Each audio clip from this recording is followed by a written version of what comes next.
James, does that get you what you need?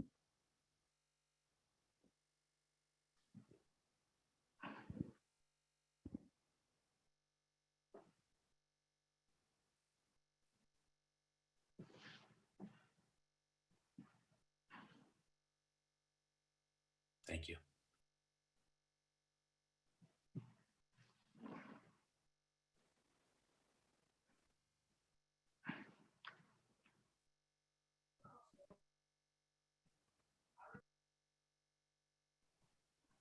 All right, we are live on streaming on YouTube, and then that's also being put onto the school committee website.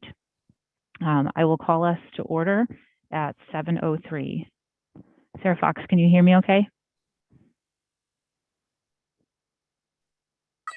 Yes. Okay, great. All right, so I will waste no time in scooting along with our agenda. So John, we are here tonight for a learning model update. And an exciting update it will be. It is a step that I think collectively we have all been looking forward to being able to take and to return us to a sense of normalcy, in a word that has been being defined month by month, sometimes moment by moment. But I think that this is an evening to celebrate the collective good work that we have done. And so I want to share my screen and take you through some of the good stuff that we're able to talk about tonight. So why are we proposing expanding in-person learning now? I think it's clear as we have learned more about COVID and some of the impacts that it has had educationally and in social emotional health, the advantages of in-person learning for students are seen in each of those realms: the academic, the social, emotional, physical. There's improving public health data around COVID. If you think back to where we were in September or August, when we released our initial reopening plans and why we went with our hybrid plan, much of the public health data and information and knowledge of the virus has changed since that time. I think that our mitigation efforts have proven very effective. We've had no in-school transmissions. And I know that that's something that all of our building principals, our nurses, our faculty celebrate. Vaccinations came online. And so that opens the possibility for increasing the number of in-person students in the buildings. And pool testing, which you will have an update on at the Thursday meeting, being picked up by Project Beacon, which I know is a welcome news to many people in the community. And Amanda Rivers has put together a presentation on that we're going to post So anyone that has any lingering questions about pool testing and what Project Beacon will be able to offer us, and then she'll give a brief update to you Thursday as well. Another question that might be on people's minds is, why is it possible to consider this expansion in learning time now? Back in August, it was very important to families across the district that the cohorts were aligned, that parents that had children in different schools were not being asked to go on different days at different times according to different schedules. And so that cohort alignment was important. Our initial cohort numbers in August, September are dramatically different than they are now. And so we have had over 100 changes in cohorts, either people going remote to hybrid or hybrid to remote since September. Transmission rates have dramatically changed. If you think of where we were in November to January, the precipitous spike that we saw in 0 to 19 cases, Marblehead was a red community for a week in January. Knowledge of transmission. I'm sure I don't have to remind school committee that we were spending $30,000 a week in cleaning because we worried that if somebody touched a surface, that could be transmission. And so the idea of bringing more students into the building, even in the cohort model, people were worried about, well, will they be sitting in a desk where a cohort A student had sat the day before? And it might seem silly right now to think of that stuff, but at the time, that was our knowledge and understanding of COVID. And so we used the science and the data available to us at that time to make decisions. Openness to increasing numbers in the building and the amount of time in buildings. I know Sarah Fox is on the Teaching and Learning Committee. In December, I directed Nan to ask Teaching and Learning, how can we bring more students into the buildings, or how can we increase the amount of time students are in the buildings? Nan came back to me and said that meeting was a disaster. People were literally in tears at the thought of trying to bring more students into the buildings or for longer periods of time. We made a decision then to go 3 days remote before the holiday break, and then the week returning from holiday break to do that as remote. Along the way, everybody doing the best that they could given the information at hand. The information that we have now is it is safe to bring students back in the buildings. And with the numbers that we have, we can assure in K-6 that 6-foot distancing, where in earlier months, we were not able to do that, or people weren't willing to do that. Either the numbers changed or people's willingness. Well, I would like to go to the next slide.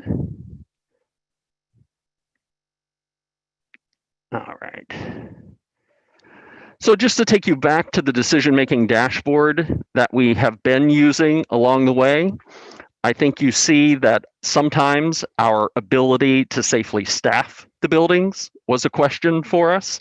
It hasn't been since November 30th, where our positivity rate was a 2-point-something. This past week, it was 2.23. Another indicator that the metrics we follow says we will attempt to increase in-person learning should those things that are listed there be in place. And so no evidence of in-school transmission. We haven't seen that. Marblehead in yellow status, the 0 to 19 case rate, local hospital capacity, staffing levels at green, or a new unforeseen impact dynamic that has not yet developed, which it has not. So what I'm proposing this evening is that our students K-6 in the current hybrid shift to 5 half days of in-person learning. They would come in Monday through Friday. I say 8 to 12, very well aware that different buildings have different start and end times, but just as in 4-hour increments. That would be combining cohort A and B into one cohort. I'm proposing Monday, March 1st as an anticipated start date for K to 3, and Monday, March 8th as an anticipated start day for 4 to 6. This does not impact our students in remote learning. And despite the governor and the commissioner's announcements today, I think we're focused on Marblehead and what we're able to do here, given what's happening in our community, and allow Beacon Hill and Malden to make their proclamations, knowing that they have been making them along the way to pivot then to local control. So my focus continues to be on Marblehead and what we're able to do here. So students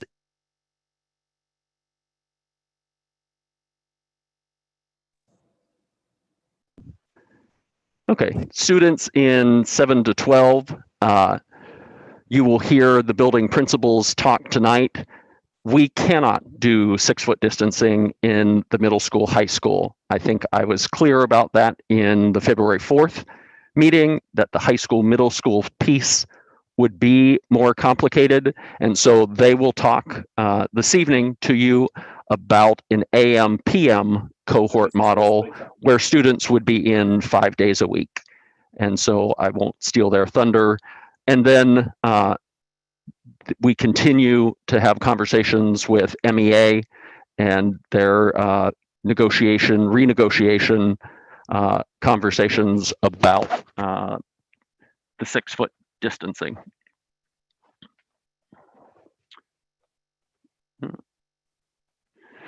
So some of the things that come into play when you have a decision of this magnitude are operational. And Sarah Gold and I had good conversation today with MEA, talking about some of these pieces, reconfiguring the classrooms, that the way classrooms look, there will be students literally lined up against bookcases or up against the front of the room in order to combine the cohorts into a single classroom. That may require outfitting with appropriate furniture, because they have some furniture that will have to be removed from classrooms. As great teachers do, they brought things back into classrooms in the current cohort model, easels and bookcases and storage containers that will have to be removed so that we can combine the cohorts and maintain that 6-foot distancing. Technology, some classrooms have smart boards, and the way that we would configure with that many students and maintaining the distancing might mean access to technology is impacted. Pedagogy is certainly impacted in the way that teachers are able to teach. We'll have to take into consideration the number of students in the room and their ability to do certain things. Then just logistics, drop off and pickup. It's different when you have 100 students as opposed to 200 students, and preparing for inclement weather, bathrooms and hallways. You're doubling the number of people in buildings. So how will that impact things like bathroom and hallways? Specials, art, music, PE, media center. What do those look like? How are those taught? So those are conversations happening at the building level with principals and their staff. And then breaks, snack and mask break. With double the number of students in, that's something that principals are working through with teachers. So some quick frequently asked questions or facts about what is happening. Has this proposal been shared with teachers? And I only pause because, and other MPS staff? Yes. I met with faculty and staff yesterday as a district announcement, and I continue to learn about the progression of information in this district. I think you will, Megan and Sarah can talk about reopening, where a parent said, I learned of something through my 3rd grade student, and teachers feel that parents hear about it first, and parents feel that they're hearing about it from their students. And so teachers expressed in surveys that they felt they wanted to be in receipt of information like this prior to it being publicly launched.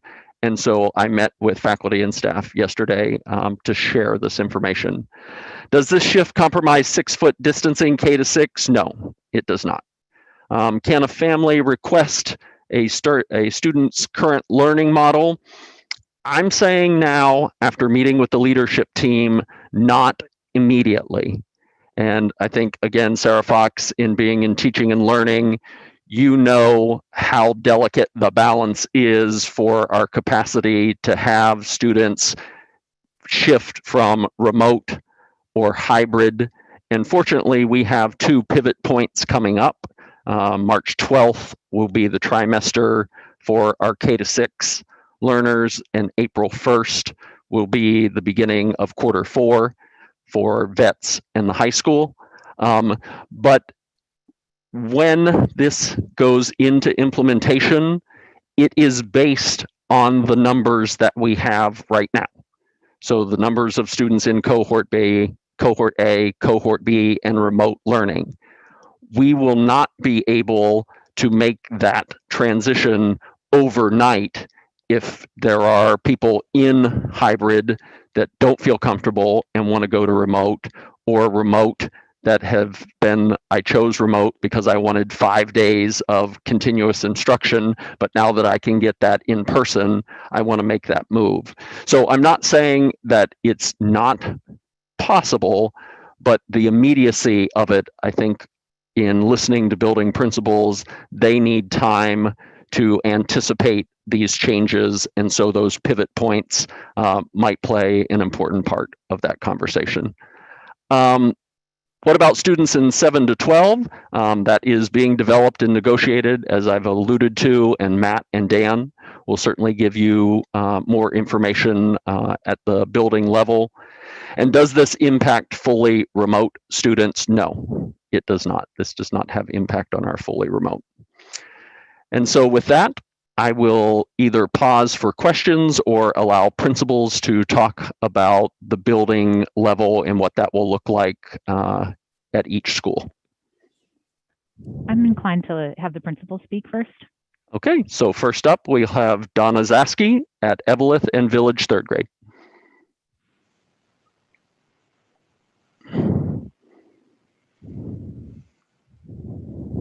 Donna, you're muted. Muted, Sarah. Okay, am I good now? And Okay, so's Donna. I can't. I think everyone can hear me. So welcome everyone. Thank you for joining us tonight. I just wanted to talk a little bit about Evelyn School. Most of you probably know this. It's a great little school, 6 classrooms. At the start of the year, we had near 90 kids. Right now, we're sitting in the mid-60s. So we've lost a few students this year, as we have at many of the grade levels. Because it has such a simple layout, and the fact that each classroom has a doorway that goes to the outdoors, getting the kids in and out of the building, arrival and dismissal all year long has gone very smoothly. I don't anticipate any big hurdles with that as we have all the kids join together. As far as I think we should just spend 1 second in talking about some of the things that have been accomplished this year. We started out, as everyone knows, there was lots of anxiety about teaching remotely, all these things that we started way back in September. And our teachers have really worked hard to learn applications, learn things like Seesaw and Clever and Google Classroom. Both at Evelyn and 3rd grade, there was a steep learning curve.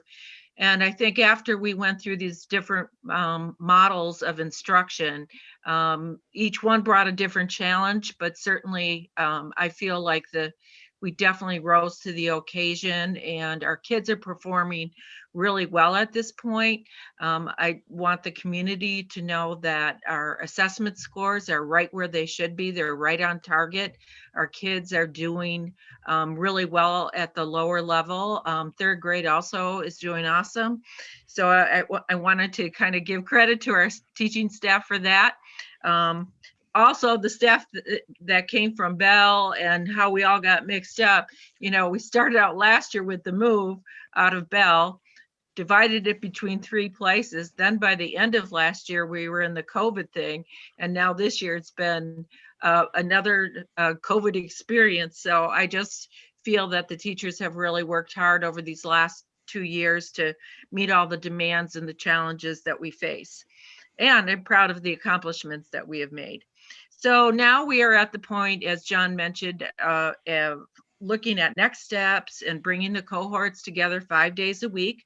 The daily schedule will not be any different. For example, the start and end times will remain the same. The afternoon sessions for kindergarten will be voluntary. We are thinking with the kids in 5 days a week, and it being a more structured kind of a learning environment, that will be a little bit taxing on those young learners, at least in the beginning. So the afternoon sessions, we will certainly have instruction, maybe some small groups, maybe it'll be some enhanced or targeted skill sets that kids need to work on with their teachers. But those things will be scheduled as we go.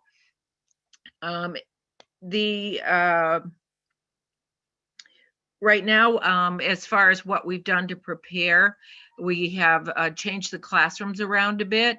Everybody has been working through that since they've heard, even the first day on Monday, they're thinking about how to be creative in their classrooms. I have had a chance, as John mentioned, we all met with the teachers after John's meeting yesterday. So Dr. Satterfield and I met with the Evelyn, the Coffin, and the third grade at Village together, partly because that whole school is going to be a whole school next year. And we decided to approach it that way. And as far as Village is concerned, again, hats off to Mandy Murphy, because, you know, she gave us some of the bigger classrooms in the school. She kept us all together, and it's looking like she's going to try to keep doing that, which would be, you know, hardly any changes for third grade other than the kids coming back to school. So the custodians have been busy measuring rooms. You know, everything isn't exactly perfect at Village. I think that, you know, it has so much more diversity as far as the building is concerned itself, which creates a little more challenges. But again, Mandy and I have worked really closely together, and almost everything that comes up, we problem solve it and move on to the next step, the next challenge. So we're excited to have the kids back, of course, and looking forward to that next change.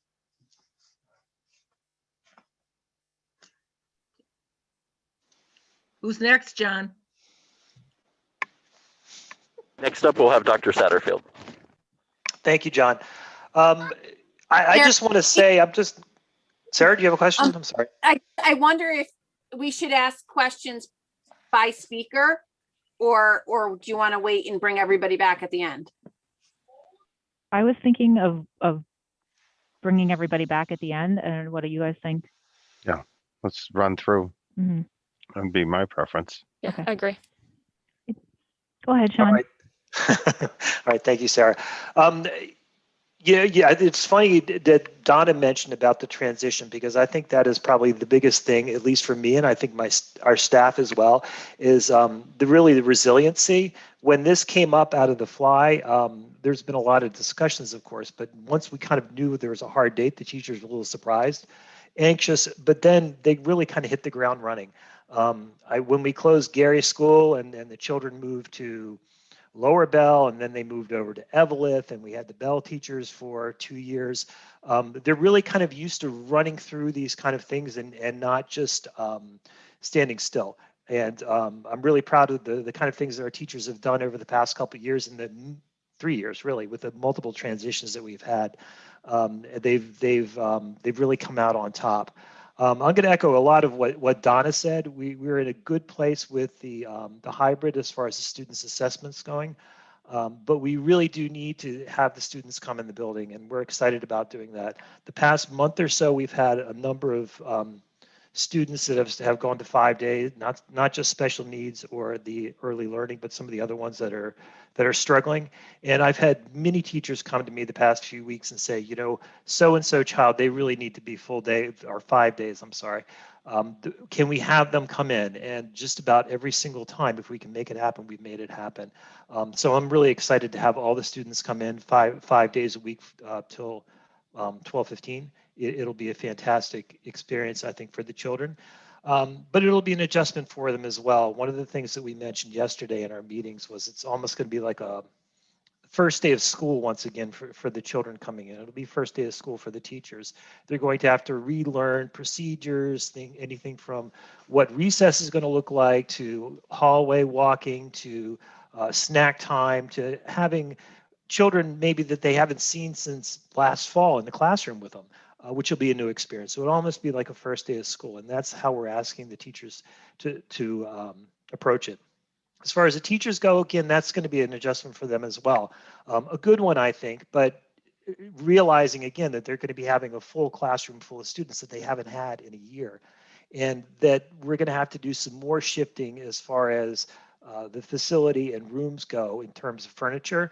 I spent quite a bit of time today, this afternoon, with custodians and with the teachers and going through the classrooms and moving desks around and moving shelves and bookcases and things like that so we can fit the children. It's a challenge, but as I said, it's something that I think we can do, and the teachers are really pretty much excited about having the children in and being able to see them firsthand every day.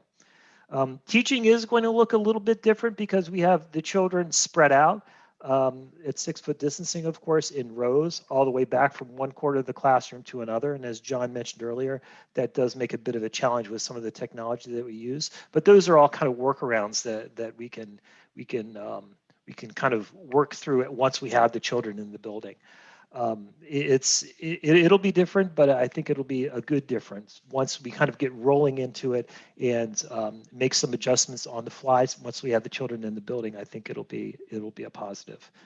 And I just want to thank the teaching staff again for really kind of, as they've done so many times in the past, just coming up to the plate and really knocking it out.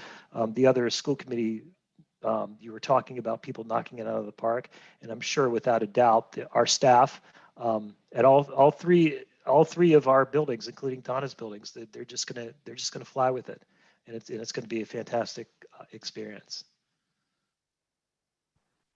Thank you, Dr. Satterfield. Mr. Oda.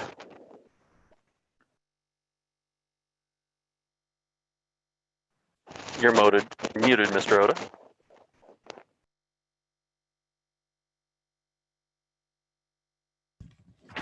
Okay, there we go.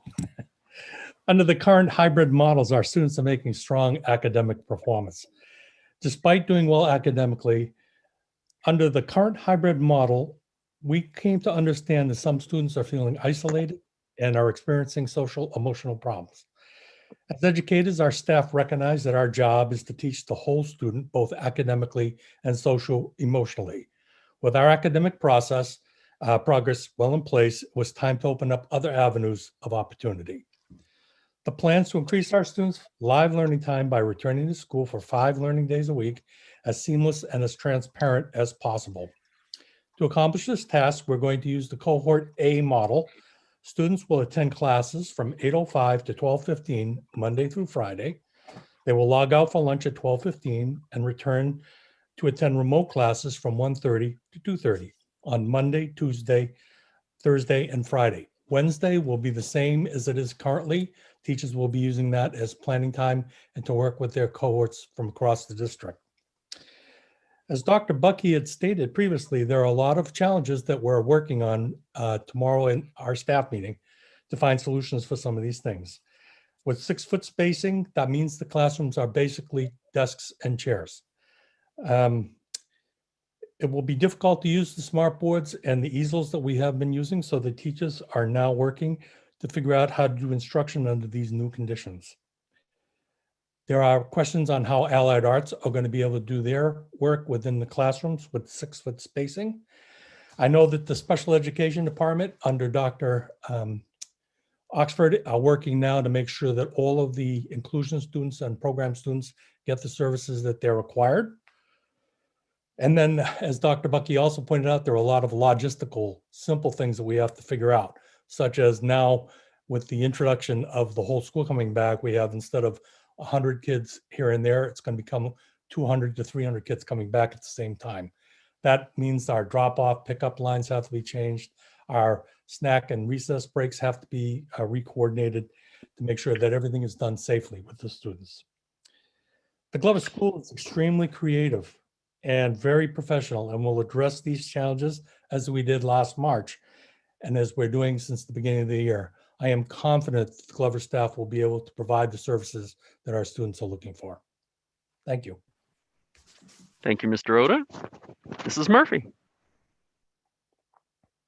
I got concerned that maybe you didn't want me to speak, Dr. Bucky. It wasn't on the agenda. I'm going to start with the positives really quickly. We've had some really positive things happening this year. And I know as we look towards the next step, it's just important to note that the hybrid model gave us small group instruction. Teachers built relationships with their students. So now when we're looking at bringing the whole class of students in, they've already built relationships with those small groups on both sides of the cohort. So that's been really nice. The curriculum pacing has been on par with last year. Our Aimsweb data, as everybody else has already shared, shows that we're right on target with the curriculum for where we were last year. So that's been really nice. Our discipline has been at an all-time low, and in-class disruptions enabling students to be more focused in class. So as we discuss the possibility of bringing back students 5 days a week, it's important to reflect on what's gone well and what will change and improve. So it will be nice to plan lessons for just one group of students, not planning for remote and hybrid in person at the same time. And our major goal will be to focus on bringing back students and focusing on their social emotional well-being and education. We'll be reteaching routines, procedures, rules, and schedule. I've already got Mr. Gallo and Mr. Newsom working on a video to review spacing, proper mask wearing, mask breaks, all of the fun procedural stuff. Things that we're planning for, we will have to collect information from families, as Dr. Bucky noted before, that may help us impact less movement around the building. So we may be able to use those changes to those notes of change from parents and to our advantage here at Village School. Our overall structure, as everybody has said, our schedule will remain pretty much the same. It will just be that both cohorts will be live in the building together. So we'll have 8 to 12, a break for lunch. They'll have independent work at home, and then they'll be attending class remotely from 1:15 to 2:15. We've found that our advisory program has worked out really well this year, so we're going to keep that in the remote portion of the afternoon, furthering that connection between our remote students and our in-person students. So some of the things that we've found are working well, we'll be able to keep consistent as we move towards these next changes. We'll adjust small pieces in our schedule so that allied arts classes are added into the in-person days as opposed to the remote days. And we'll be diligently looking at space, as everybody else has already noted. We'll be reutilizing classrooms in the building to allow for more space. Currently, we have 14 class lists that have greater than 20 students in them. So for 5th and 6th grade, this may mean a team of 40 students or greater. We'll move teachers and students so that students that are in a class of greater than 20 students have the larger classrooms in the building.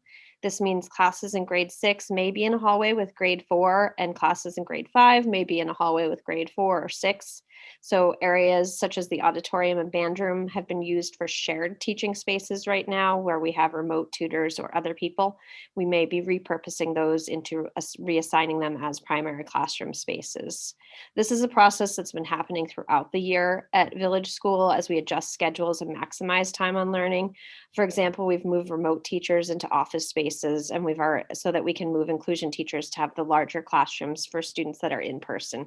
So these are changes that have been happening throughout the way. It's just a bigger change. And as we know, change is always something that you look at. How do we maximize and use this to the best of our ability? So the physical space will be reimagined, as Dr. Bucky mentioned. We'll be using, it will really be allowing for teacher desks will be removed from the classroom so that students have desks in the classroom wall to wall. Bookshelves will be moved to the hallways so that students can still access those independent reading books and other items that they may need. And students may be close to the whiteboard, but thinking creatively, we may have students bring in their own devices, or we may be utilizing Apple TVs paired with iPads or other technology needs so that we can not worry about having to use projectors. So thinking creatively on that piece. We've already purchased rolling whiteboards so that when the weather's warmer, students may go outside for outdoor learning. I'm really hoping that it gets warm soon. So if you have questions at the end, I'm happy to answer any more questions that might be specific to Village School. I actually think we'll pause there for questions because we're sort of talking about bringing K-6 back and then other issues with 7 to 12. So let's go for some questions at this point. Who wants to kick it off? I will. Okay, go ahead, Meg. Can everyone hear me okay? Yeah. So I guess first of all, I just want to say thank you.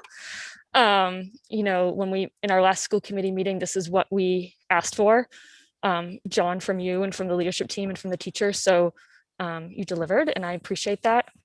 I think Donna and Sean really highlighted some examples of the learning curve that, you know, our teachers and our students have had to contend with.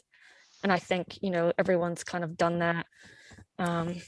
Really just an amazing job with it across the board. So I do appreciate that this might be a quick turnaround for teachers since they just came back after break on Monday. And from what we've heard here, there is, you know, quite a bit of logistical pieces that need to be worked out, never mind the physical pieces. So I do appreciate that that might seem at least a little bit overwhelming for teachers. And I just want to acknowledge that, you know, this is less than, you know, a week that we're asking them to kind of make a significant change to how they've been working for the past 6 months. So I think that's an important part. I do have some specific questions. Where did I put all my notes? So because of those logistical issues, I'm happy with the March 1st date to get K through 3 in.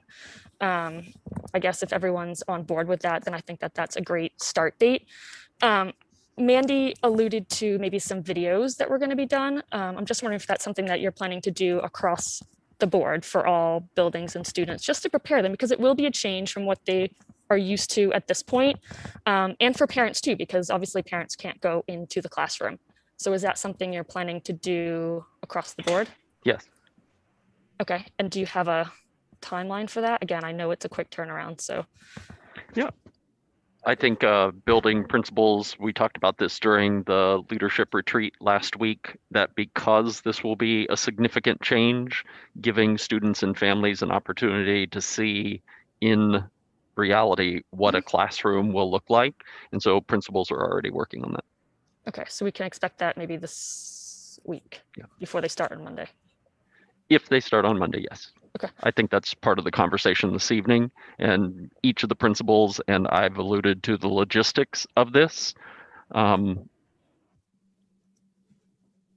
would like a March 1st, but I would like for it to be successful when it launches. Right. And so that's the calculus right now is, and you've heard me say this multiple times, just because we can, should we? Mm-hmm. And we can start March 1st, but we can probably start more successfully March 8th, or wait until that quarter change at the K-6 or the trimester change for K-6. We can do anything. Because this is a major change, I want to make sure it's successful. And so I think in hearing from each of the principals, that in hearing from teachers, they're going to hit the ground running. They're going to do exactly what they did last March and make that major shift. But if we could give them a little extra time to make sure that they can operate in the classrooms with the increased number of students, I think that would be well received. I can piggyback on that from the meeting with MEA earlier today, that was a really strong sentiment that I took away, just how much they would appreciate more time, that that they take their craft very seriously, that they want to be prepared for their students to come in, and they feel that additional time, particularly from the first, again, like John said, whether it's the 8th, I think the hope is from them, I think the hope was the 15th after the trimester break, but that's to be determined. So, the more time is better for them. Okay, so is that something that we want to make a call on, or is that something that you're going to make a call on? Like, how do we kind of proceed with that? I think that I had this conversation with another school committee member today, that has been a bit of a moving target, that we started in September by school committee approving the cohort model. And then when we did a deviation from that and went to a full remote week, the belief or the understanding was that that should have been a school committee decision. And so as we're making this major change to collapsing the 2 cohorts into one, I wanted to make sure that if it were a school committee decision, you had the ability to make that decision or to direct me as the superintendent to make that decision. Okay. So Sarah, do you want us to just kind of continue with our questions and come back to this? Is that the best approach? Okay. All right, fair enough. So thank you.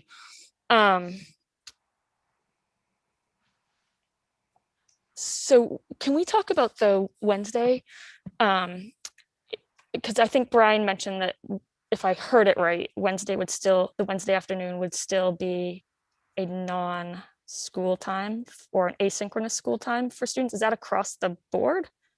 I would ask Brian to speak to that for the Glover School, because I did not know that to be across the board. Yes, I might have heard it wrong. Sorry, if that's the case. Do you want? Can you hear me? Yep, Yes. Go ahead, Brian.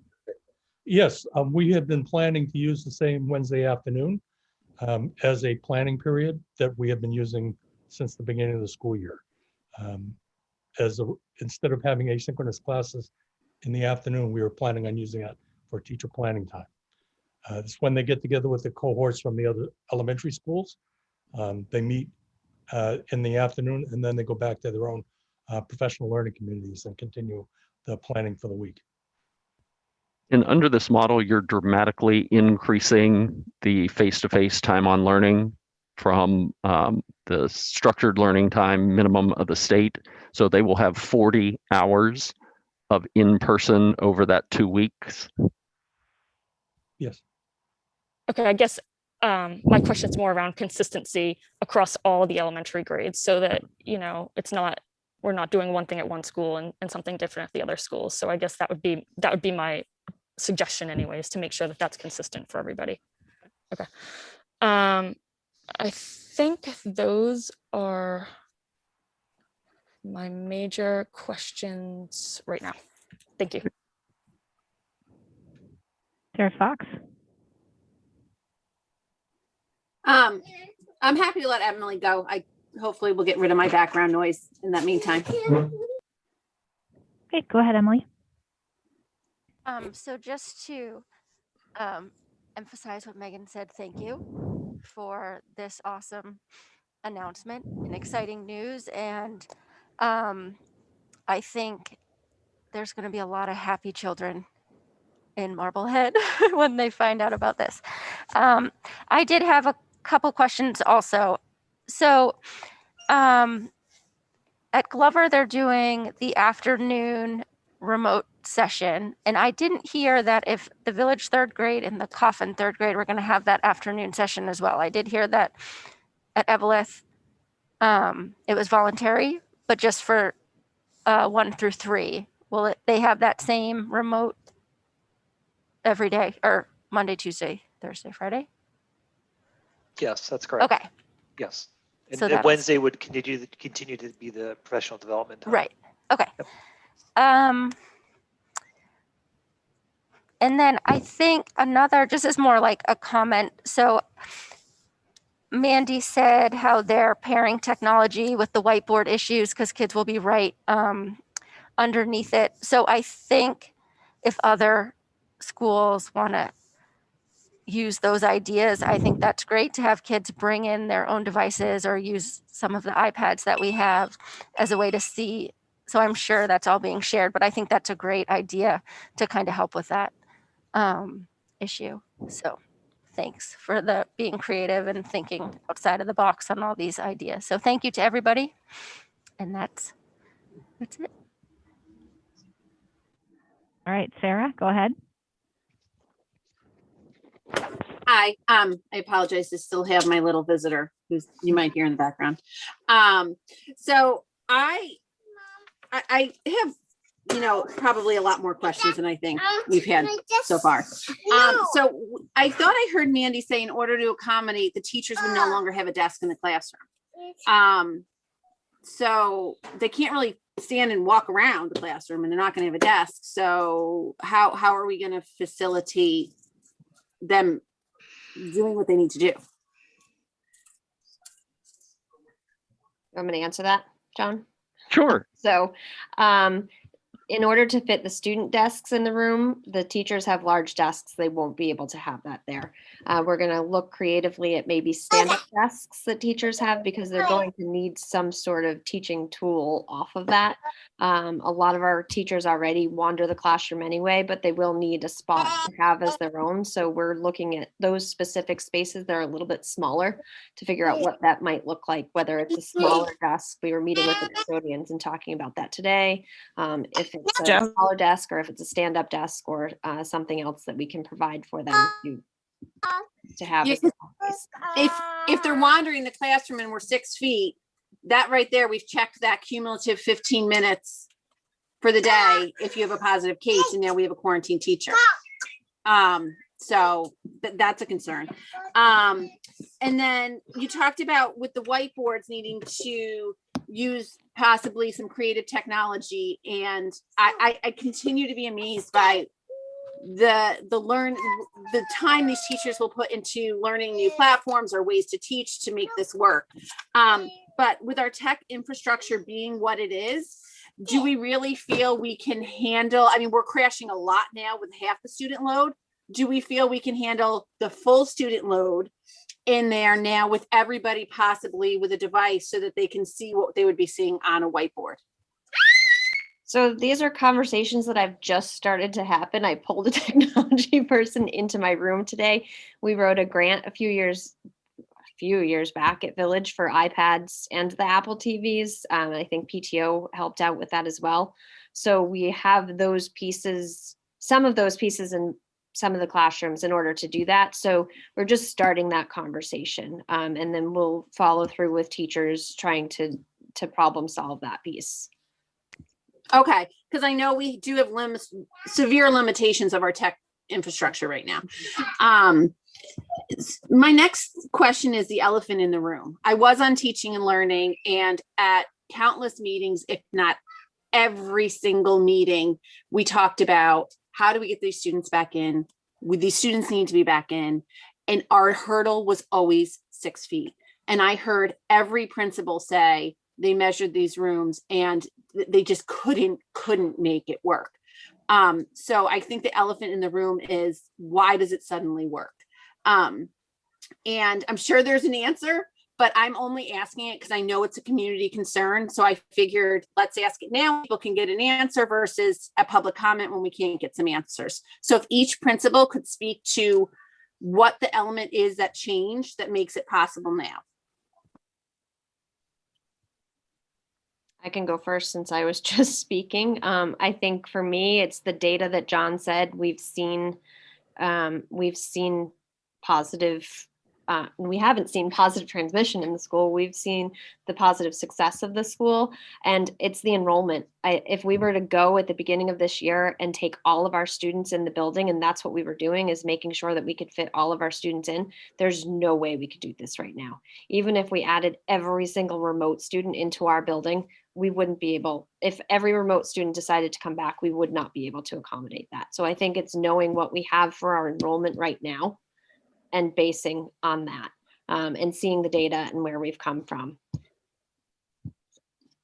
I could piggyback on that. I feel the same way as Mandy. Part of it's enrollment. Part of it is where we were in the fall as opposed to where we are right now, just as John said at the very beginning. At the very beginning of the school year, I remember students, parents and staff being really anxious about having 10 students in the classroom. Now it's a little bit different. We know about transmission. We know about things like viral load, which never entered into my mind until this past fall. But we can make it work. And as I said, it is a little bit different. We have desks that are much farther up toward the front of the classrooms where the smart boards are. We took even more furniture out of the classrooms.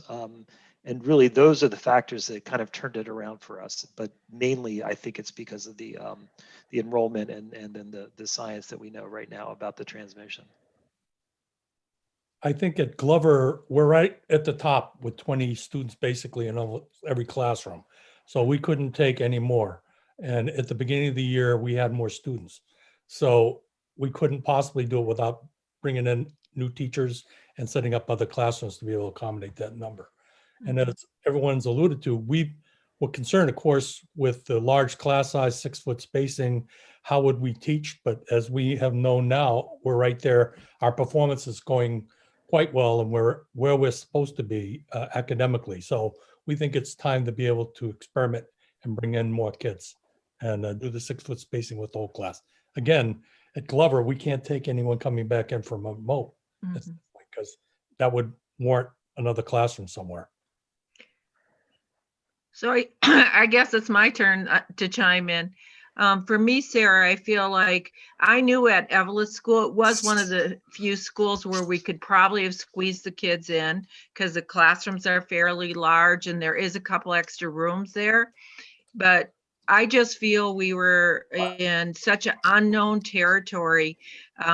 Even summer,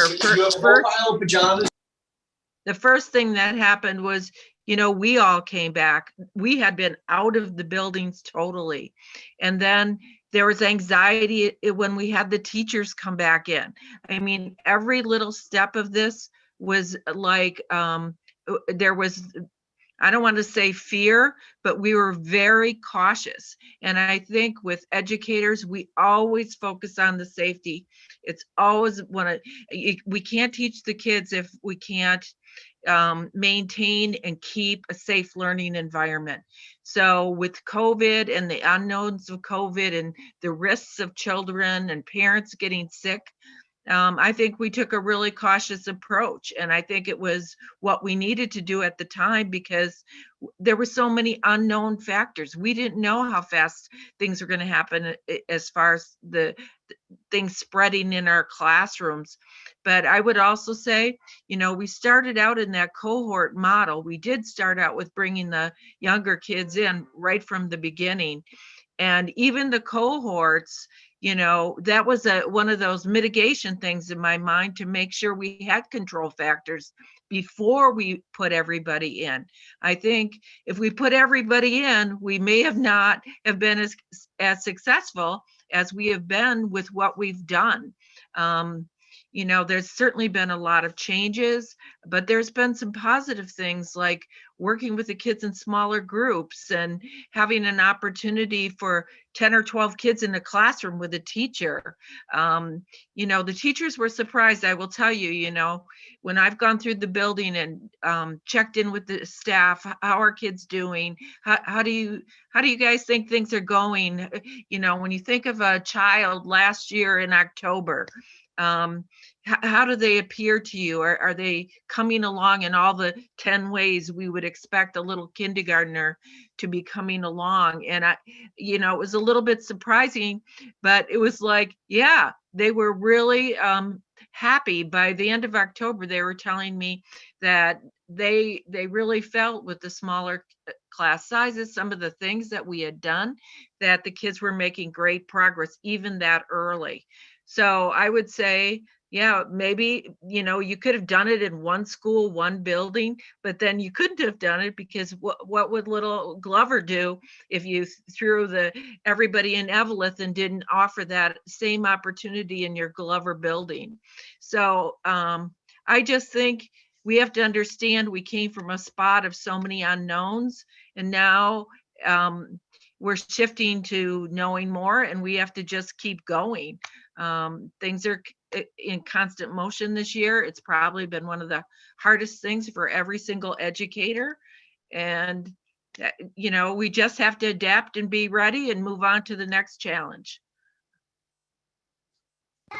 Thank you very much for all that information.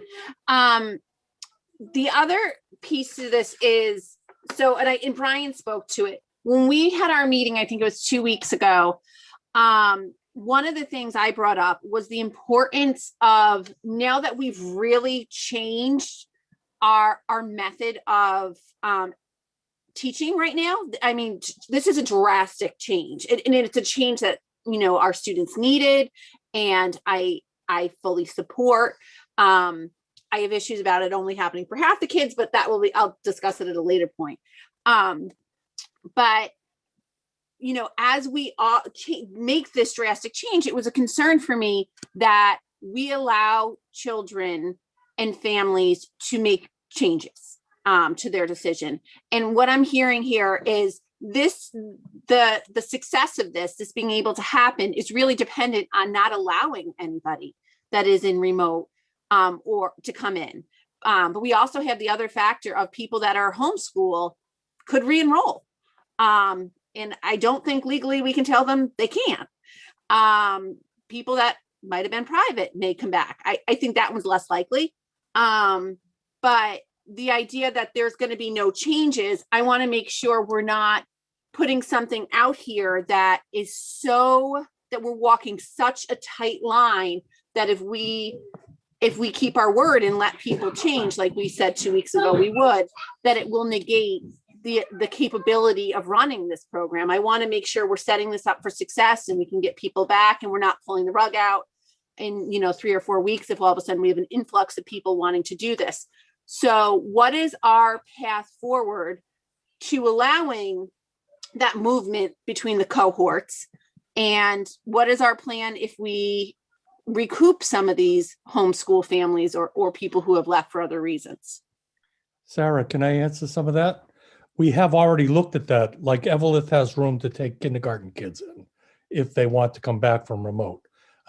Coffin has space in grades 1 and 2, I believe, right, Sean?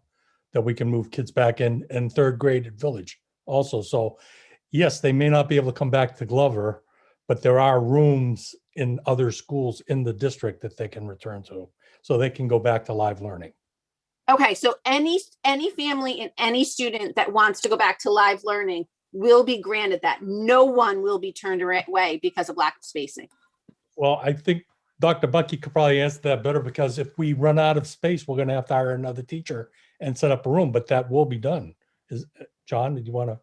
Yeah, and I think that people have already noticed that there are postings and anticipated vacancies, that if we make this model change and we need to run an additional section of kindergarten or first grade or second grade, we want to be able to do that. As I say, we have the capacity to do almost anything. We might need a little time in order to make it happen. And so if we launch this K-3 on Monday, I would love to be able to make all the changes at once, but it's just not feasible if there are 15 families that move one way or another. And that might be a good indication of why we wait, put out a survey to families, say, what is your anticipated change? I have the remote cohort numbers, the fully remote students, and our capacity to take people that may have been in remote that went to hybrid, that are looking at this to say, oof, not really wanting my child to be in a room with 20 people. I think we really get into a dilemma when we start looking at everything as a binary choice in COVID. It's either this or it's that. And as I've said from the beginning, it's not. Sarah and I met with the teacher today who said, I haven't had a desk in my classroom in years. And so it's not that all teachers will not have a desk now, but some classrooms where to maximize the number of students in that room, it might be the teacher desk that moves. And so will all children be on technology at the same time? No, we have technology infrastructure problems, but that doesn't mean that we won't use technology because not all children can be on it at the same time. And so I just want to caution us from these binary choices of it has to be 100% one way or the other, and look for that fertile middle ground where there's compromise. And it doesn't mean whiteboards won't get used ever again. Correct. I mean, depends on what's happening in the classrooms, breakout, groups for reading, and then maybe the whiteboard is being used. However that approach is, it's change. Correct. I think that's the key point, in that we all have to be flexible here. Yeah. And I think our teachers and our principals have shown that they've done an amazing job being flexible throughout the whole year. And I think, and our students as well, and we're just gonna have to continue to be flexible to make this work. Yeah, I just, my comment, just, and other people can, it's not a question, but, starting with, right with Donna, Sean, Brian, and Mandy, we've heard nothing but positivity, and they're talking about how the reaction of the teachers has been to these changes. And most importantly, I think it was, they were talking about it being the first day of school. It's going to be exciting. It's going to be exciting for these kids to be back with, 18, 19 kids in their classroom instead of maybe 9 or 10 that they might have known last year. And now they've been in a different cohort. So I think that's really exciting. And I'm really excited about the positivity that I've heard from all of the staff. John, I mean, we've seen this before during other times prior to COVID, but I just want to thank them for, being creative, being flexible, and looking at this, because I agree. I think one of the biggest things that's changed from August is we just have to remember there was so much, that was that period of time where COVID just sort of started coming back, and there was so much going on out there. It impacted me personally. I know at my place of work, the concerns went full circle from where they were in June. And now where we are today, it's the same thing that we're hearing with elementary education and with the education in Marblehead.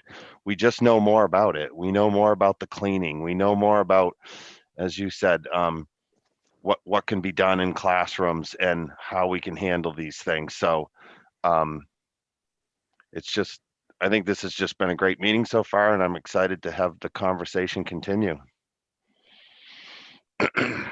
Sarah, did you have any more questions? Yes.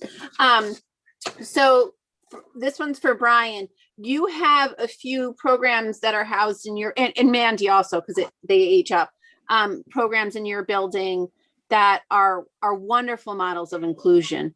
The Access program, the Tides program, that although I don't understand all the pieces, my daughter, I had a child in one of the classes where some of her peers were part of the program. And I often saw, they would come in with a service provider or an aide or multiple. So those are bodies in the room too. I want to make sure that for our special ed students, that they're able to have all those additional people that they need with them to service their needs. And that, obviously we're meeting everyone's IEPs, and we will, because we're required to, but that we're able to still keep with the ratios and the spacing in those buildings, and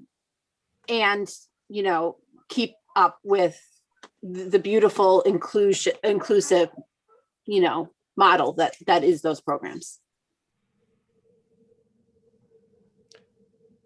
Well, we're still planning on doing the inclusion. In fact, I had met with Jess Levensew, who's the BCBA coordinator for Access, and she and I started the conversation today. She carried it over with Eric, and that's the plans that they're working on now. How do we continue? We don't want to lose that inclusion because that's very important for children with these type of disabilities to be able to get into the classrooms. So yes, we are going to do it. We may have to do some experimenting to figure out how to do it correctly, but that is in our plans. Oh, Eric, there you are. Do you want to speak about this? I'd love to. Good evening.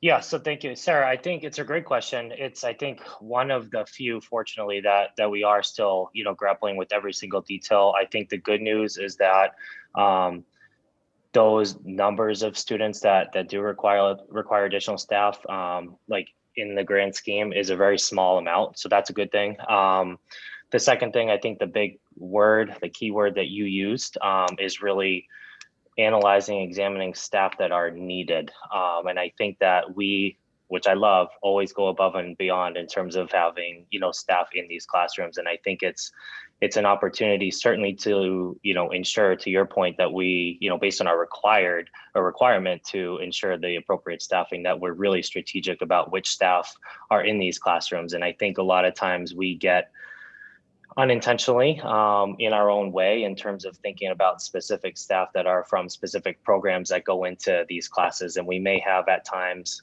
2 different staff members from 2 different programs going into one classroom, and we don't necessarily always need that. So I think, and actually I know, and to Brian's point, Jess and our team chairs, I know we're talking K-6 right now, but really K-12 are already on that. We're already thinking forwardly about what that's going to look like. And, in the spirit of what we've continued to do across the board, we'll collaborate with parents and communicate that out. So it's a good question. I don't have a set answer for you, but I don't foresee that being a large challenge at all.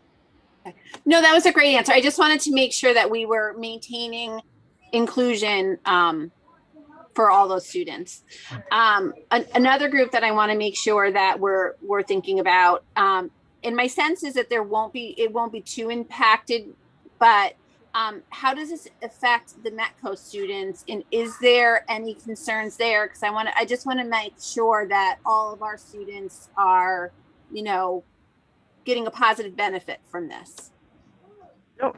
I think that I'll pick up that, and I'll ask Nan to fill in any blanks. I think we'd be remiss not to talk about the fact that the second day of planning for this, we invited all of the team chairs across the district to participate in the planning, to address those questions about services and inclusion, so that they were part of the conversation as we built this. One of the things we did was to develop a document of questions and make sure that everything was being considered. And so I know Nan has been working with Heidi Harris, who I also see on the screen, to make sure that this is a seamless, hi Heidi, waving, a seamless transition for our METCO students. So either Nan or Heidi, if you want to jump in and take this. Sure, I'll do that. Heidi and I have been on the phone a couple of times talking about this together. He's been quiet all night, and now he's going to bark. So we've made the exciting decision to bring our METCO students back for a full day. So if, for example, if they come in for the morning, they will have their 4 hours of in-person instruction, and then have lunch and have some supervised support to do some work, and then join and log back on for the remote section of their day, which is 1:30 to 2:30 in the afternoon. And then the bus will transport them back home. So they're actually going to be offered more time and more support in the district. And Heidi and I both have a meeting planned, a parent forum, pending the result of this evening. We have a forum planned with parents tomorrow night to bring them up to speed and to share the changes and to answer any pending questions they may have. Thank you very much. And I'd love to hear the results of any of that too, Nan, after you have that parent meeting, if there's any specific concerns. Now, you note in your presentation, John, that you had the meeting with the staff yesterday, and that you addressed the teachers' questions and concerns. Can you just walk us through what those main questions and concerns were, just so that we have an idea you know, and we can be cognizant of our students and our staff's needs? Yeah, I think you know the answer to that, Sarah, is that mine was an overview at the district level, and then they split into building level because the questions would be more granular at the classroom or program level. And so I gave an overview, much like I gave to school committee this evening, of what the proposal would be to school committee, and then allowed building principals to meet with their staff to ask questions. I know Mandy Murphy at Village put together a survey. Another school put together a Google document so people could start adding questions to that. They have faculty meetings tomorrow to address some of those questions. So I didn't specifically address concerns with the district overview. But this is something then that you feel you have support for. I do.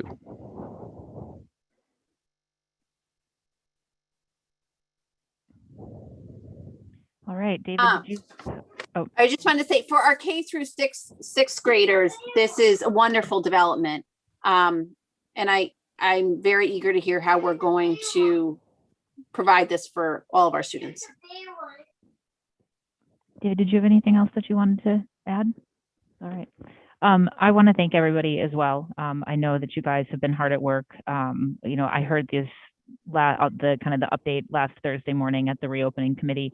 And, you know, there's a lot that's going into that and that's gone into this and will continue to go into it. And so I think, you know, again, one of the things that I took away from sitting in at the MEA meeting at the meeting with John and MEA this afternoon was sort of a wish for more time. And I think I didn't want to sort of go to that point before I was in that meeting, and then hearing from the teachers in there, it was really helpful to hear how that time would be utilized. And again, just kind of that reminder that we all really, we're all taking care of each other here. And that giving the teachers a little bit more time is going to help them care for the kids better, you know, in the short and long term. So I think that's just, you know, if I'd like to impress that upon the committee, because I know we've all, since the February 4th meeting, I think it was,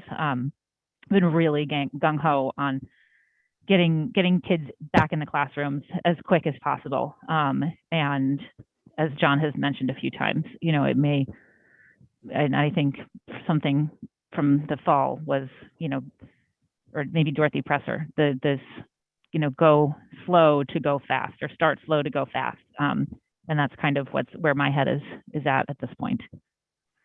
Can I maybe comment and question? I agree on that piece. I think I said it too, that I can see how that could be an overwhelming move for teachers, given the logistics, and for principals, really for everyone involved, just given the logistics entailed. So I am, you know, I don't see any issue with giving them a little bit more time, because we also want teachers to feel confident in what they're going to deliver, and that impacts the student's success too. So I think that makes sense. I guess my question is, right now the plan is a phased approach, so K through 3 and then 4 through 6. Does it need to be? Could all students go back on that? You know, if we gave perhaps another week, for example, or the term if we need to, but then could they all start on the same day? I would think so, yes. Yeah. And I think it's important to note that you heard from 4 building principals this evening, and not part of any of their presentation was there was resistance to this, or teachers didn't support this, or teachers were opposed to this. So I think principals have met with their staff, and of course there are going to be questions or concerns, but to suggest that our staff are not in unison of wanting to get students back into classrooms, which is what they have said since August. This is a big step. There will be questions, concerns, anxieties, but to insinuate that teachers do not support this or are opposed to this, I just want to be clear that in the meeting with MEA today, from their leadership, we did not hear that. Correct. And I'm sorry if any of my words insinuated that, because what I took away from there was that they would, they're going to do what they need to do as they've done all year. But that it would be greatly appreciated if there could be a little bit more time to really get their feet under them. Yeah, Emily? Was there a date that was specified? So I think that date is sort of the trimester break. That was the one that kept coming up. So it would be a return on the 15th. I think there's conversation to be had around the 8th versus the 15th. Okay, so if it was the 15th or the 8th, it would be all grades, K through 6 would start together. I think so. And then does that give enough time to send out a survey to find out who, if anyone wants to go between the two different models? I think it would be tight, but we could do it. I think teachers would appreciate the logical break that we've talked about throughout the year. A lot of echo. Am I echoing for you? Nope, you're good. Throughout the year of those pivot points. So the trimesters for K to 6 or quarters for vets in the high school. Is there a, am I on? From a curriculum standpoint or from a student perspective, is there something that changes at that date? Like, you know what I'm So saying? that was one of the things that was mentioned in the meeting today, was that there is sort of, as the teachers look towards the end of the trimester or quarter, but we're talking about K to 6, so it's trimester, that there is sort of this natural kind of catching up that's done so that they sort of end at that nice, neat break.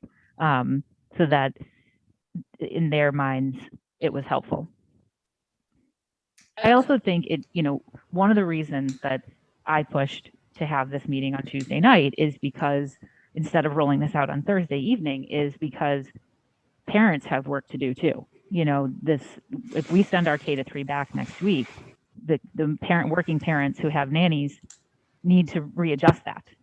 I'll have to readjust mine. So I think there's something to be said. We got an email, I believe it was today. Maybe that didn't go to the full committee. Maybe that was just me and you that was on that, from a working parent who lives in Marblehead and has kids in the system, and sort of asking, like, just slow this down a little bit, like give us all a little bit of time to get this into place. And, and I'm sure we're going to hear from plenty of people saying, no, do it on the 1st. So these are always, with all of these decisions, these are the pieces that sort of have to get weighted out. So the other piece of the trimester break is then we would be able to not make it piecemeal with kids jumping in. Like, it really would be at the first day of school. Like, we could figure out who's coming back from homeschool, who's transitioning from remote to full in person, or vice versa. There may be people that want to come out the other way. And we really could start, everyone. So it's not the teacher saying, and this is how we move, and this is the new way, and then doing it again a week later with a new group of kids. We could accommodate everybody and start everybody fresh, because that's the natural marker we've told people. I've said to several people that a third of our constituents are going to think that this is too little, too late, and we should have done it sooner. A third will think too fast, reckless, too soon. And that area in the middle is where we want to find comfort in people feeling that it isn't too little or it isn't too much, and doing this in a way that the rollout is successful. My biggest concern is the people who want to switch between, because if it is going to cause, like, a Glover student who's coming would want to come back and they have to go to a new school. I mean, that's like a huge change for someone. And I think that information needs to be found out right away. Like, basically send it out, find out who wants to do anything, and then have that. And then we can kind of figure it out from there. I mean, obviously the date will be set, but that's, like, to me, some of the most important information that we need to find out. Because if I don't know if it's going to be a lot of people, but if it is, that's a lot of logistics beyond just, like, the physical space that I think that will need to be figured out for everybody. And John said, depending on that, we may need to hire someone. I Well, mean, exactly. So that's going to take, hire someone by Monday. right. So that's one of my big concerns. But about don't think timing. Nan and I don't have tricks up our sleeves if we You had do. to pivot and do March 1st.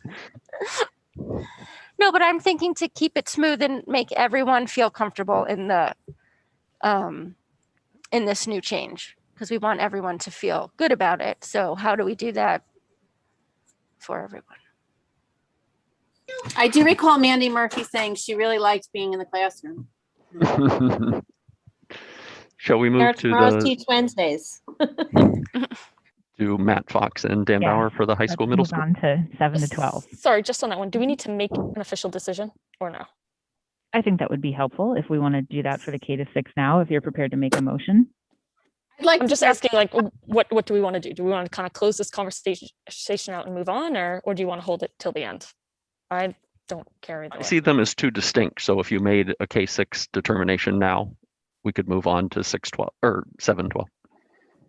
So is anyone interested in making a motion to support the move, support the plan to move K to 6 A and B cohorts together for 5 half days a week, starting March 15th? I'd like to hear the 7 through 12 presentation, because I view our student body as a collective student body, and I'm not comfortable with this piecemeal of breaking them up.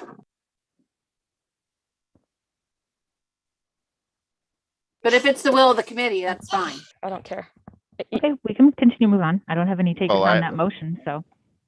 Well, I mean, I think it's just, I mean, Sarah, I think we're on the same page here. Having a second grader who stays in the classroom all day is very different than a junior who's at the high school, changing classes all day long with different teachers, different cohorts, I and totally working appreciate through the that, hallway, David. right? I totally appreciate that. But 2 weeks So- ago, we were overcome with emotion from hearing about the mental health crisis of our adolescent and teen population. And that is something that sat with me and has sat with me every day since then. So it's hard for me to imagine that one of these decisions does not somehow impact the other in some way, that there's not any type of ripple effect. I'm very concerned with what we heard 2 weeks ago. I agree. And I look forward to hearing Dan Bauer speak and Matt Fox speak about how they're going to move their schools forward, just like we did with the elementary school principals. But I think they're two distinctly different learning groups that, and we're fortunate that we have, separate schools, Vets is a standalone school and the high school is a standalone school.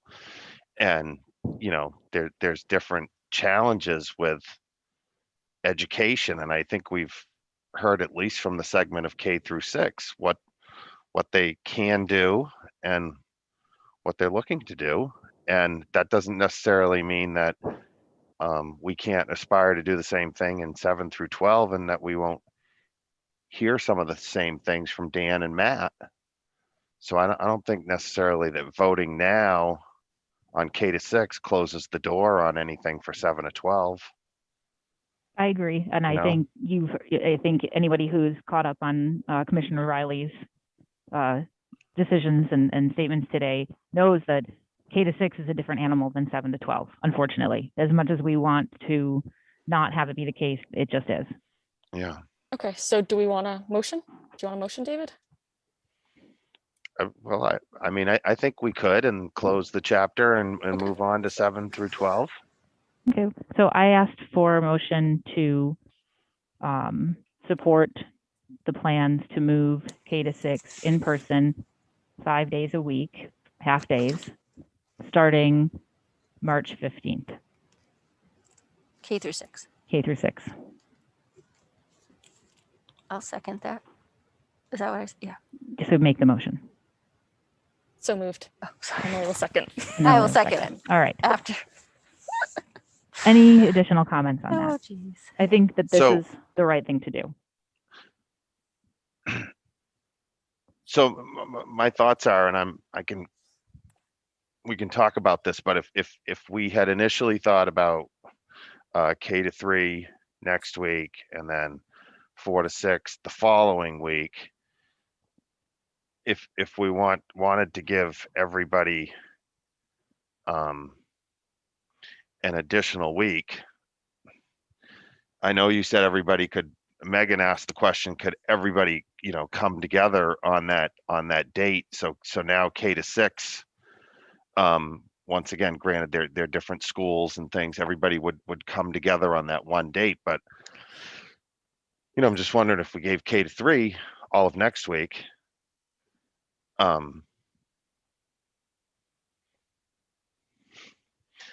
Do you want to amend the motion? Because there wasn't going to be that week. We were talking about K1, and I am very interested in hearing from the public comment, because each of you here are parents of, and Sarah are parents of K to 6 students, and I think that is another piece of it, that the parents need to make an adjustment. Whatever they're doing at home with their families and their kids and their children and their daycare and everything. It's everybody's eager and excited to go back, but I think there needs to be some planning there and discussion and what that's going to mean. So maybe the first wasn't the best, but I feel like dates is getting into the weeds. I think that John needs to make a recommendation for a date as the the operations manager, if you will. Okay. That's an operational decision, I would say. And that's his purview. So I think he needs to make a recommendation for a date, and then we need to either approve it or not. I just think that we're starting to try to micromanage out of our purview if we start talking dates. Am I right in understanding that the recommendation is the 15th? It is. Okay. So it's the recommendation is the 15th for K to 6. Okay. Okay. Yep. I had misunderstood. I thought it was still going to be staggered and then it would fall to the 22nd. No. Okay. So the 15th. Okay. Yeah, I obviously, with my parent hat on, I would love to get my children into school as soon as possible. And I know that they would love that too. I know they're very, very eager and anxious, like David said. But we have to do this in a logical and realistic fashion too. There's a lot of moving parts on all sides. So I think to allow the teachers the time that they need to make those adjustments, to get our children comfortable with it, the families, then yeah, I'm fine with that. I'm just happy it's going to happen. Yes, agreed. I very much wanted to go home wake up tomorrow and be able to tell my third grader that he's going back on Monday, because he asked me about it today. But I think the 15th will suffice. Thank you. All right, so we've got a motion and it's been seconded. I'll take a roll call vote. Sarah Gold, yes. Megan Taylor, Yes. Emily Barron, Yes. David Harris, Yes. and Sarah Fox. Abstaining, and I want it noted for the record, it's because we didn't have the full, I don't feel comfortable voting without knowing how this affects our entire student body. I support the return to school. I support bringing our students back, but I want to know how this affects our entire student body. And it feels weird that 4 of us kind of put our own kids back in school, and we haven't heard how it affects the other kids. And I know that's not. Well, I have an 8th grader, Hold on. so I completely Hold disagree on, with Sarah. that. No. That's completely unfair to I- suggest that anyone on this committee does not Megan, support speak- getting our kids, Megan, all I'm kids back in school is Megan, really not, please, it's not, hold on. no, Megan, it's out of please. order. It's out of order. I was saying that if you'd let me finish, Yeah. I know that's not how anyone here is voting. However, the optics on this are not fabulous. I know you're all voting,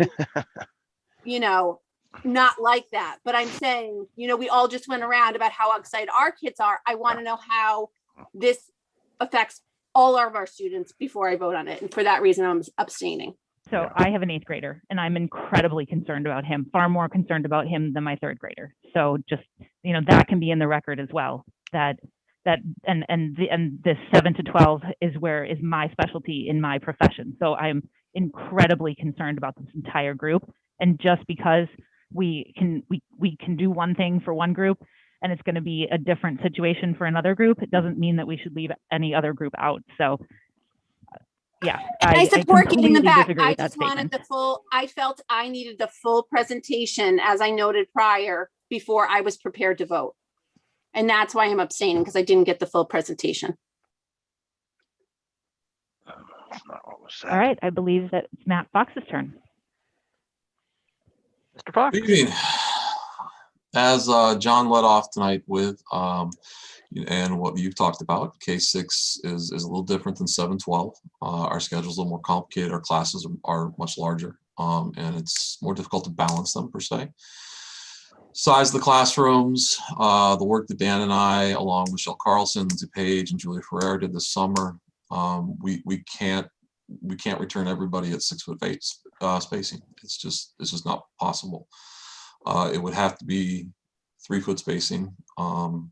It's just not possible to have a 6 foot total return to school like the elementary. And I hate to start with a downer statement, but I think we have to be realistic, because we had to move from there, because the goal, the charge from Dr. Bucky was, how do we prioritize time in school for students?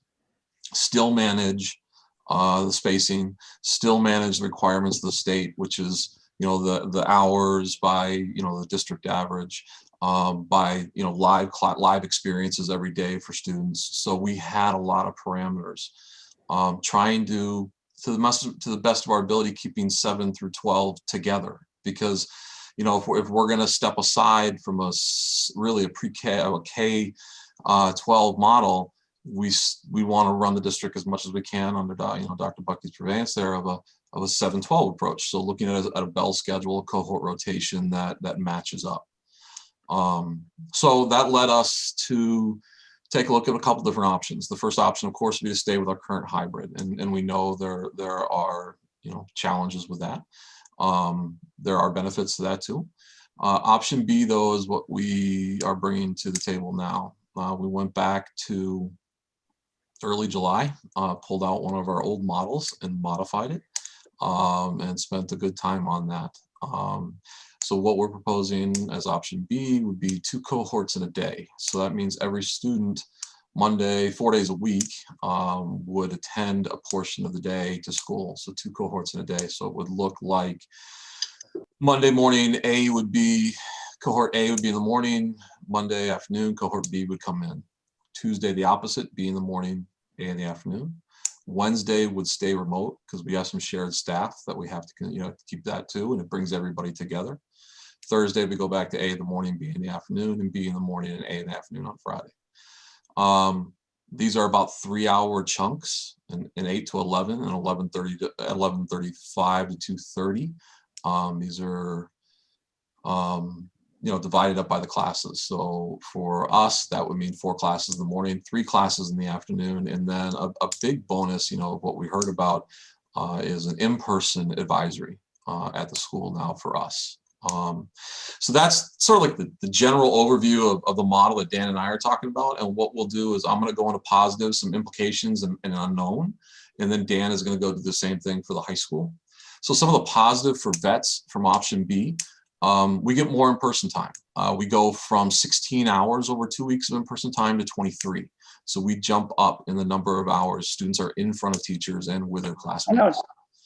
We increase students being in the building from 2 days a week to 4 days a week. They're in the building 4 days a week.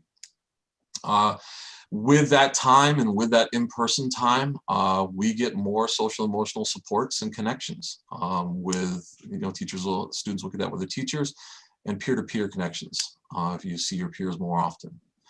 We still at the middle school somehow miraculously meet the 34-hour requirement, 35-hour requirement. I don't know how, but the math worked out. So that was sort of the last thing that we went through. Our classes at the middle school will go from 33 minutes to 42 to 46 minutes each. So we actually get longer classes, believe it or not.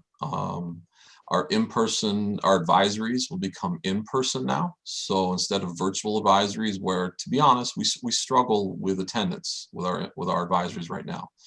We'll be able to do more in-person activities with our students then. It reduces, for the hybrid students, remote classes will now only be on Wednesdays. So instead of juggling through remote meetings in the afternoon and things like that, they're all in person except Wednesdays. And our homework club now would be in person. We would run a couple of homework clubs on Mondays and Tuesdays when students, whoever's in the afternoon, could stay after, meet with teachers, get assistance and things like that. So those are all some of the positives that we pulled out here at VETS for option B. Some of the implications if we make this change, I think the biggest one to sort of get over is it's an impact on the families. Different arrival and departure times, and it's a change. You know, essentially 3/4 of the way through the year. The challenge, the change. You know, if a student's getting picked up, they're getting picked up around noon, and the dismissal would still be sort of around noon, or their arrival would be around noon if they're in the afternoon cohort. It would be the afternoon cohort at 2:30 would sort of be the change. But we're also moving to whether that students can walk home. We're heading into spring. Heck, I think it's gonna be 50 on Friday. So that's a big one that I think we need to hear from our parents about that. So obviously drop-off pickup plans need to change. If a student's watching younger siblings in the afternoon and they have to rotate through the afternoon cohort, that's going to be a challenge. It's already been addressed. We're going to have to make some changes with the METCO program and support our students that way. And then to support those in-person advisories, we would have to have some students change their advisories at this point. All students who are elected remote would have to change their advisory because they couldn't be in the in-person advisory. So we'd have to create some remote advisories. And then some students, because of those changes that are hybrid, would also have to change their advisory too, just because of gaps left behind. And then the final thing, the unknown, is again what was addressed and what's already been brought up before.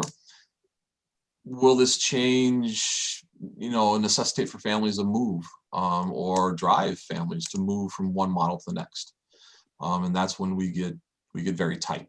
It's unfortunately at the middle school and the high school, it's not as easy as starting up a new classroom. If we have a good number of students return or a good number of students go out, it's an entire reschedule for a team or a grade or possibly the building, which is challenging in the middle of the year. So those are the positives, implications, and unknowns, sort of where we're sitting for VETS for option B. Dan, I'll turn it over to you. Thank you, Mr. Fox. First of all, before I get into our plan, I just want to echo what the other principals have said. I'm extremely proud of our staff, and you can't lose sight of the work that has been done throughout this year. It's been a year of adjusting.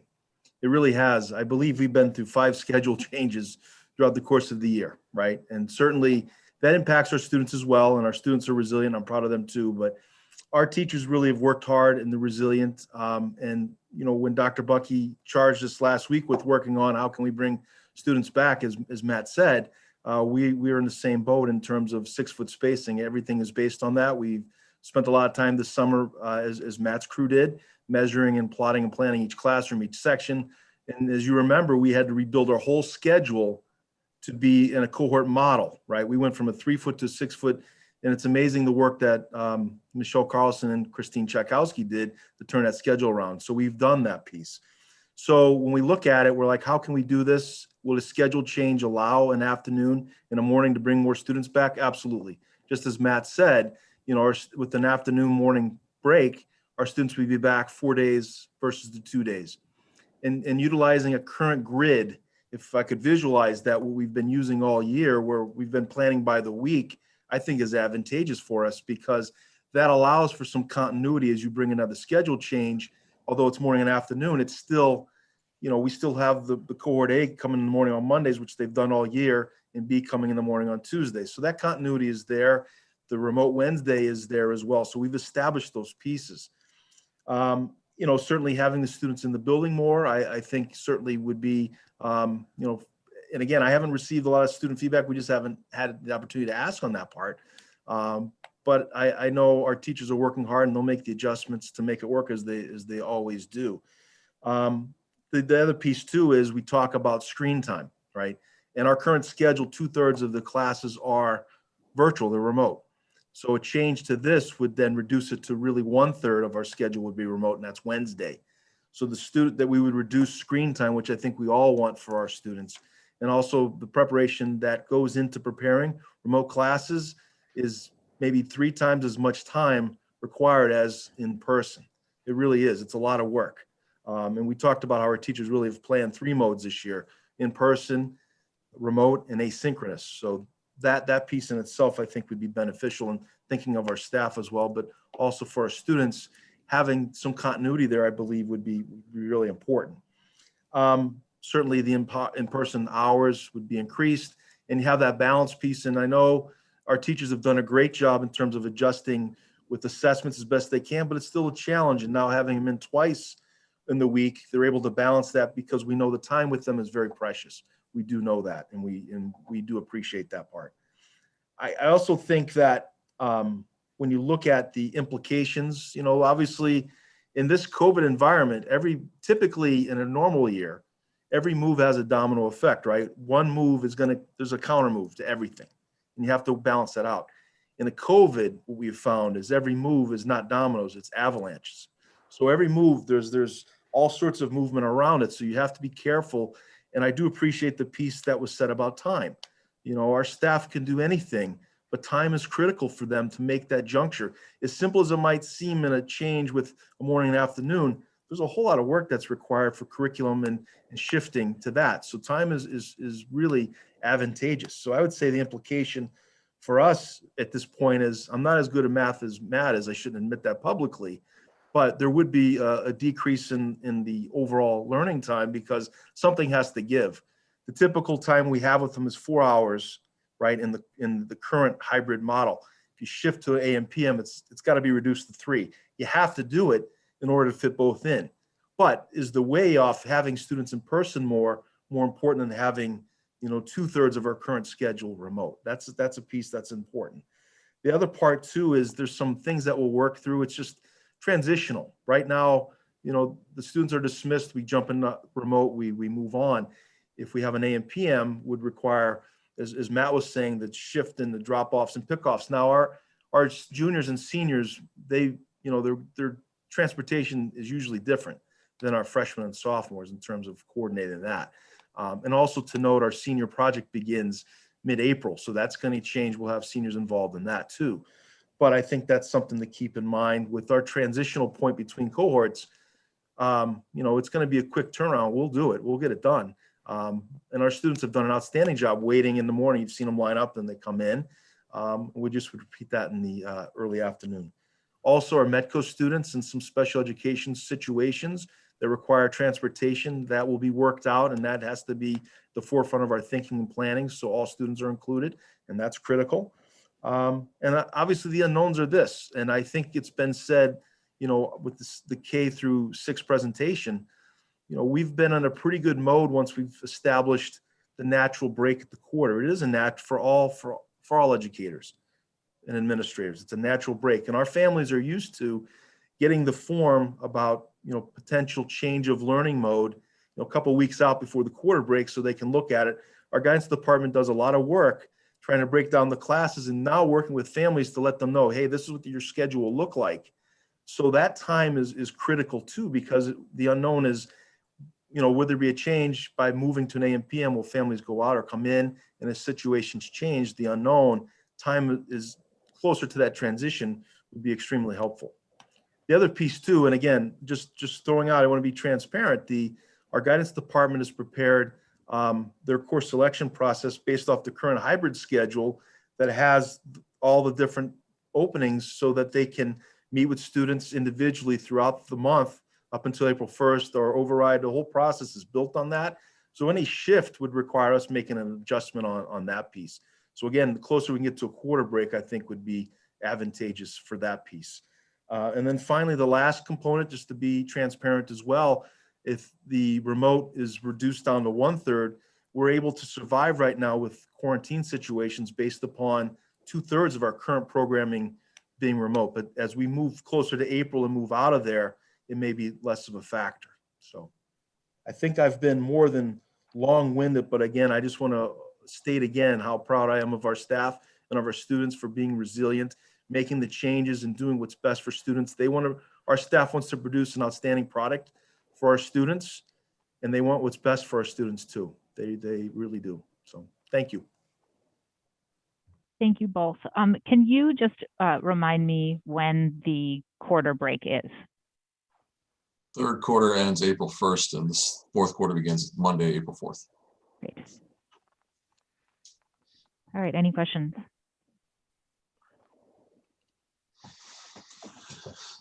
So If no one else has any, I do. go ahead, Sarah.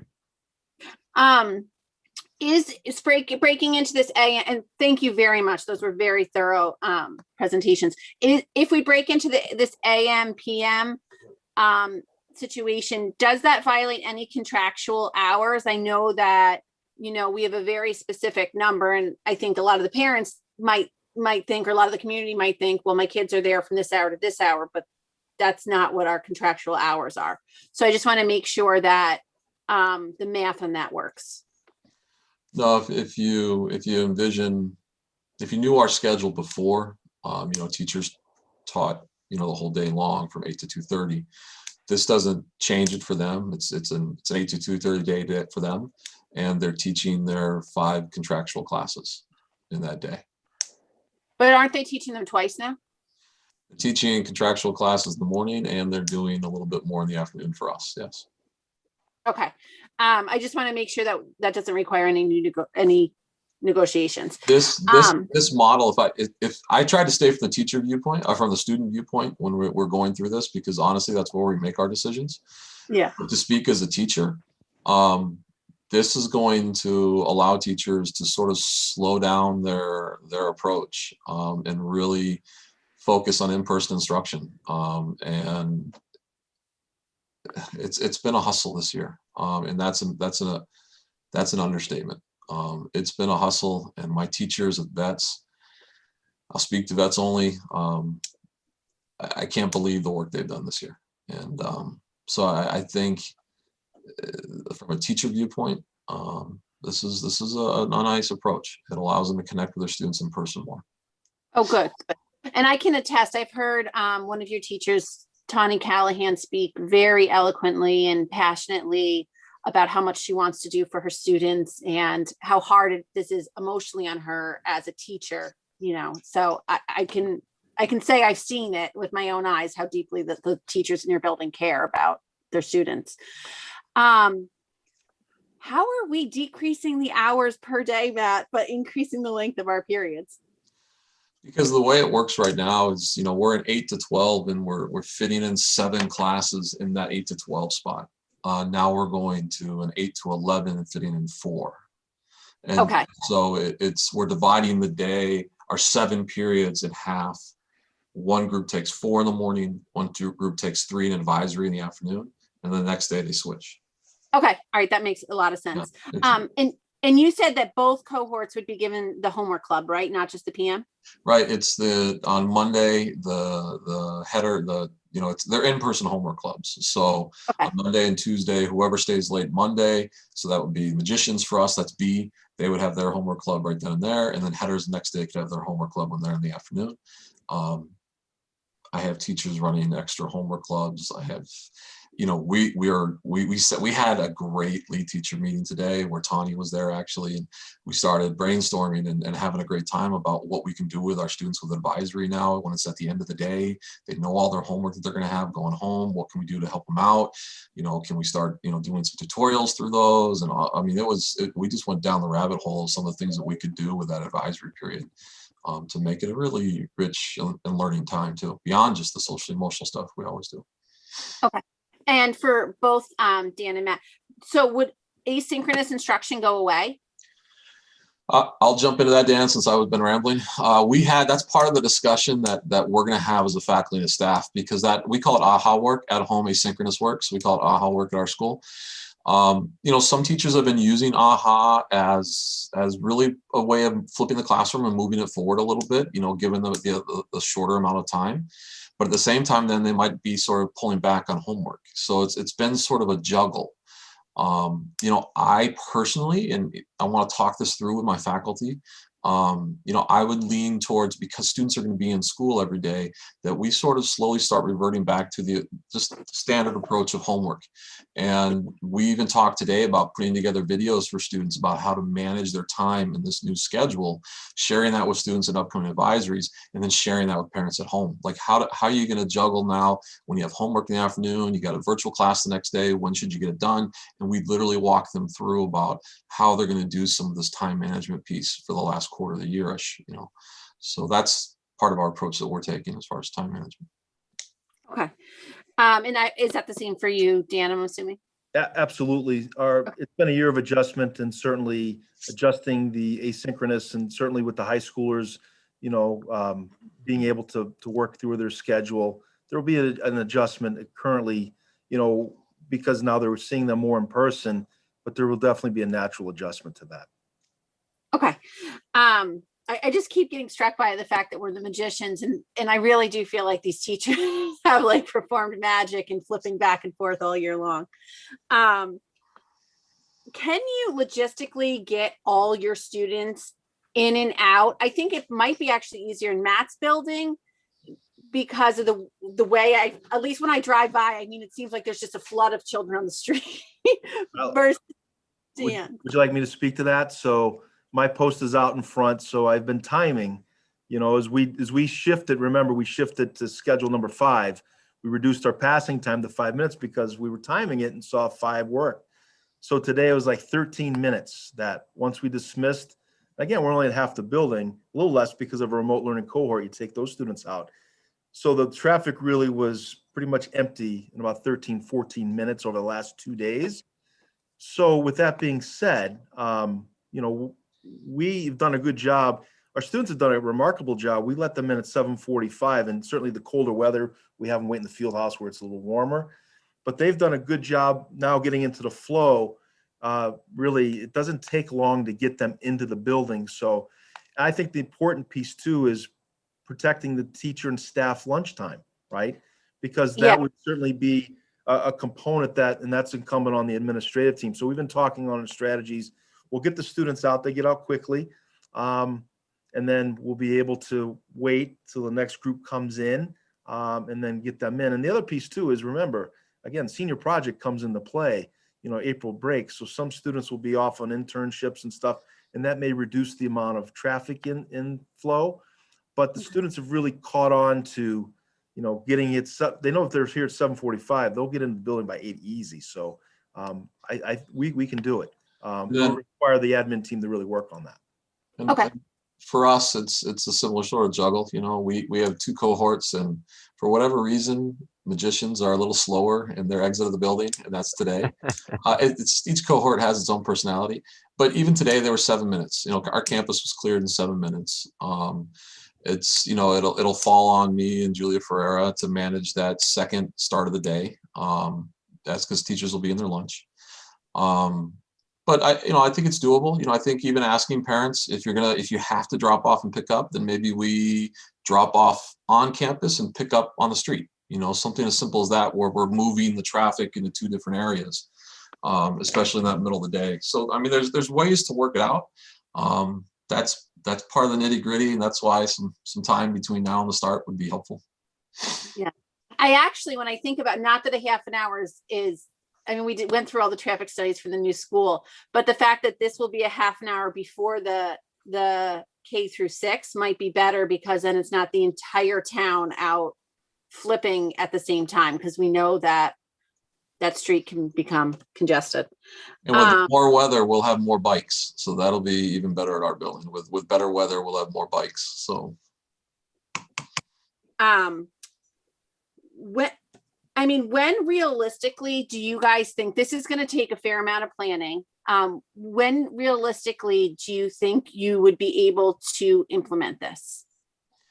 You know, Dan and I have talked, so you want to talk? Yeah, no, I mean, certainly, you know, like I said, our staff, they do amazing things in making the transition, and as long as they have the time to work out what they need curriculum-wise and practices, and then on us on making sure I believe we have the guidelines down pat. The mitigations and everything have been very successful.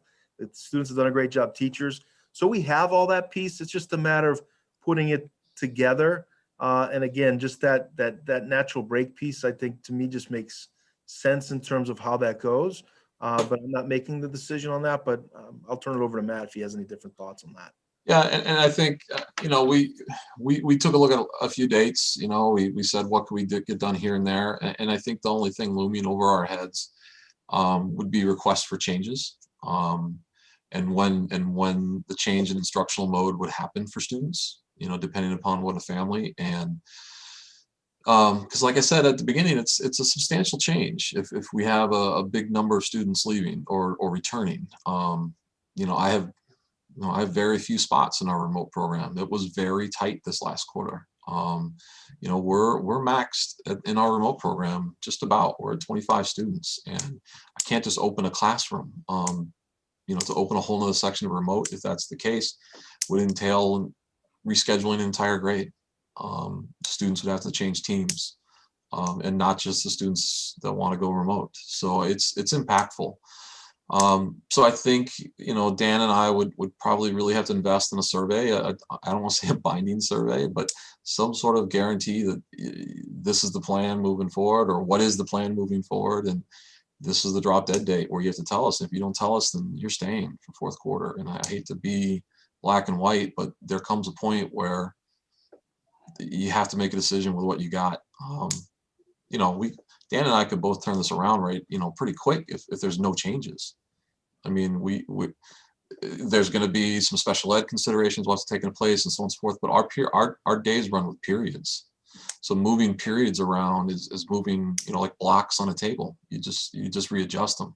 It's the changes of instructional modes that'll be the huge unknown that scares me every quarter this year. So would your preference be at the quarter change, which is what, the first week of April?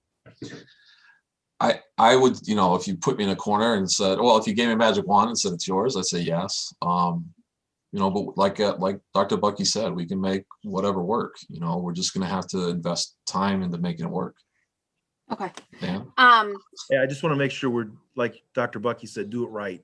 Make sure we have everything vested through. And although things seem simple, there's a lot of moving parts. The avalanche piece, just want to make sure we do it right and do it well. We owe it to our students and to our staff. Definitely.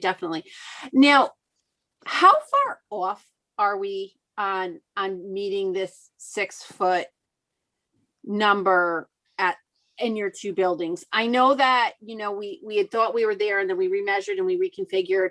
And I know your buildings are a completely different situation with all the class changes and everything else. But do you have a sense, that it would work in half of your sections, or that it might work in 20%, or only 20% it doesn't? Do you have a sense? No, it's not a number that's even functional. I'll just tell you that because okay. I mean, we had two things that we did this summer that if you look at the reopening document that we sent to Desi, somehow a picture of my two sons actually made it in when we measured on page 10. You'll see a picture of my two sons as they came in, 19 and 16, came in, and for 12 hours we went room to room with sticks and measuring sticks and a 6-foot stick, and their 3-foot picture sitting there smiling for me, or not smiling, made it in there. Beyond the measuring, Desi also had a tool that was an online tool for you calculate square footage, the number of desks in there. So I did measurements, we walked through, we did classroom structures, and then went through and just did square foot structures, to the point where I called down to Texas to talk to the economist. Actually, he was an economist, believe it or not, who set up the programming for this tool. And because there was some confusion about sizes of desks, because our desks are even bigger than the elementary.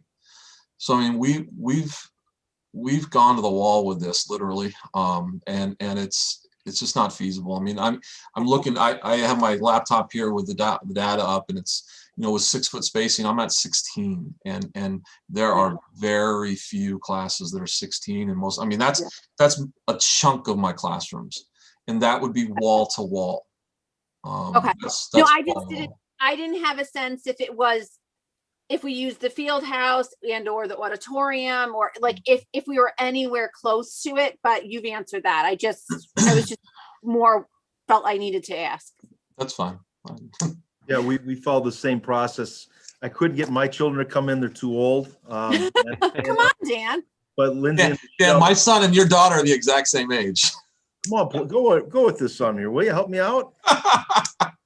So I'll lend you kids next time. we plotted every room out. We followed, there was the DESI formula, and we, worked on the 3 foot, 6 foot spacing. And then we broke down every single section that we have in terms of how that would break, and it would not be feasible. So we broke it down thoroughly.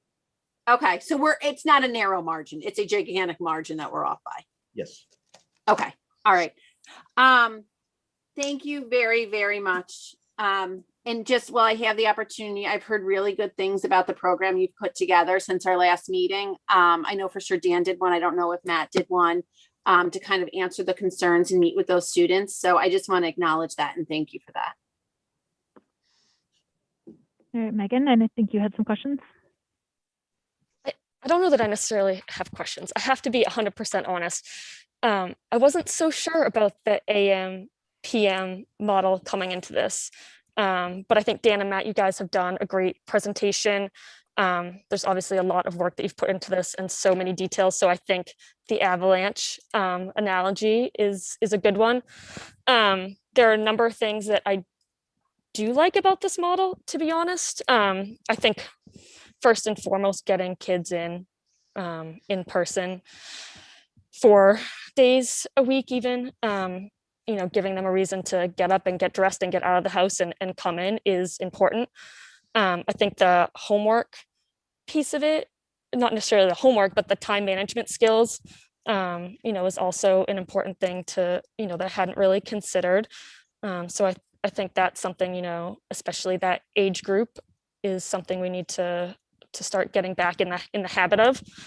I do wonder about the schedule though, and about the feasibility for families specifically, with that rotating schedule. But that's just my thoughts on it. I mean, to be 100% honest, I would like to get some feedback from parents and from families and students on what that would look like in terms of challenges for them, or maybe it's, just a simple change and it's fine. But I would like some feedback on that. So I guess this is just a lot to think about at this point. I think you've given us some really good information, a lot of food for thought. To be 100% honest, I would like to really continue the conversation around getting them in the 5 days. And if that means reducing distancing, then I would like to have that conversation with the union. I think it's important. I think we have to follow that through. And if that isn't possible, then maybe this is the approach we need to take. But that would be my preference at the time. I can say that conversation is ongoing. Sarah and I met with MEA today, and that is definitely on the table, and that they knew what would be presented this evening, but that 3 foot distancing is still an integral part of the conversation because the high school, middle school piece is so complicated. Okay. Go ahead, So David. before I get to that, so Dan, you had mentioned it. The rotation right now is AB Monday, Tuesday, and then Thursday, Friday it's AB. So they all have that. They're used to coming in the morning. The adjustment will be that on Tuesday they go to the afternoon, and the B group on Monday would be in the afternoon on Monday. That's the new norm. And to your point, you said they're already sort of used to, one day they're in school, one day they're at school.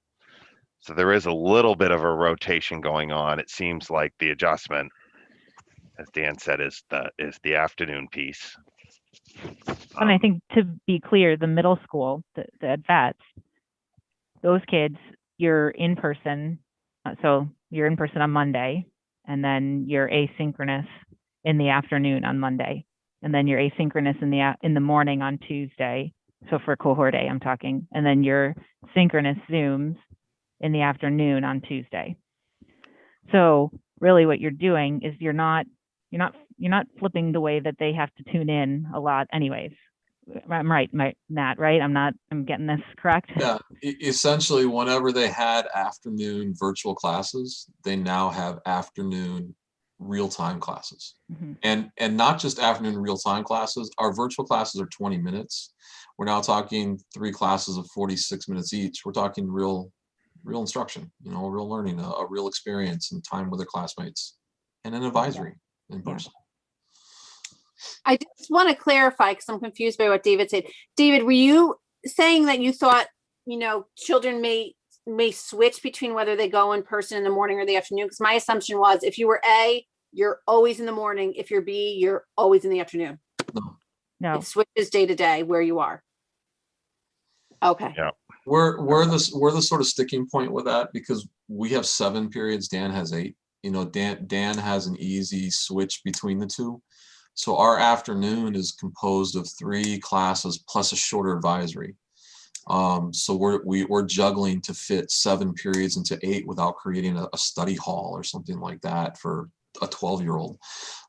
So if we were to keep the students the same, the awkwardness of running ABCD and then GHI and then GHI in the afternoon, it would be fairly awkward for everybody to do that. So, and I have to go with the A and B because I'm completely, I know that Magicians is one of yours. I don't know. That's fine. That's fine.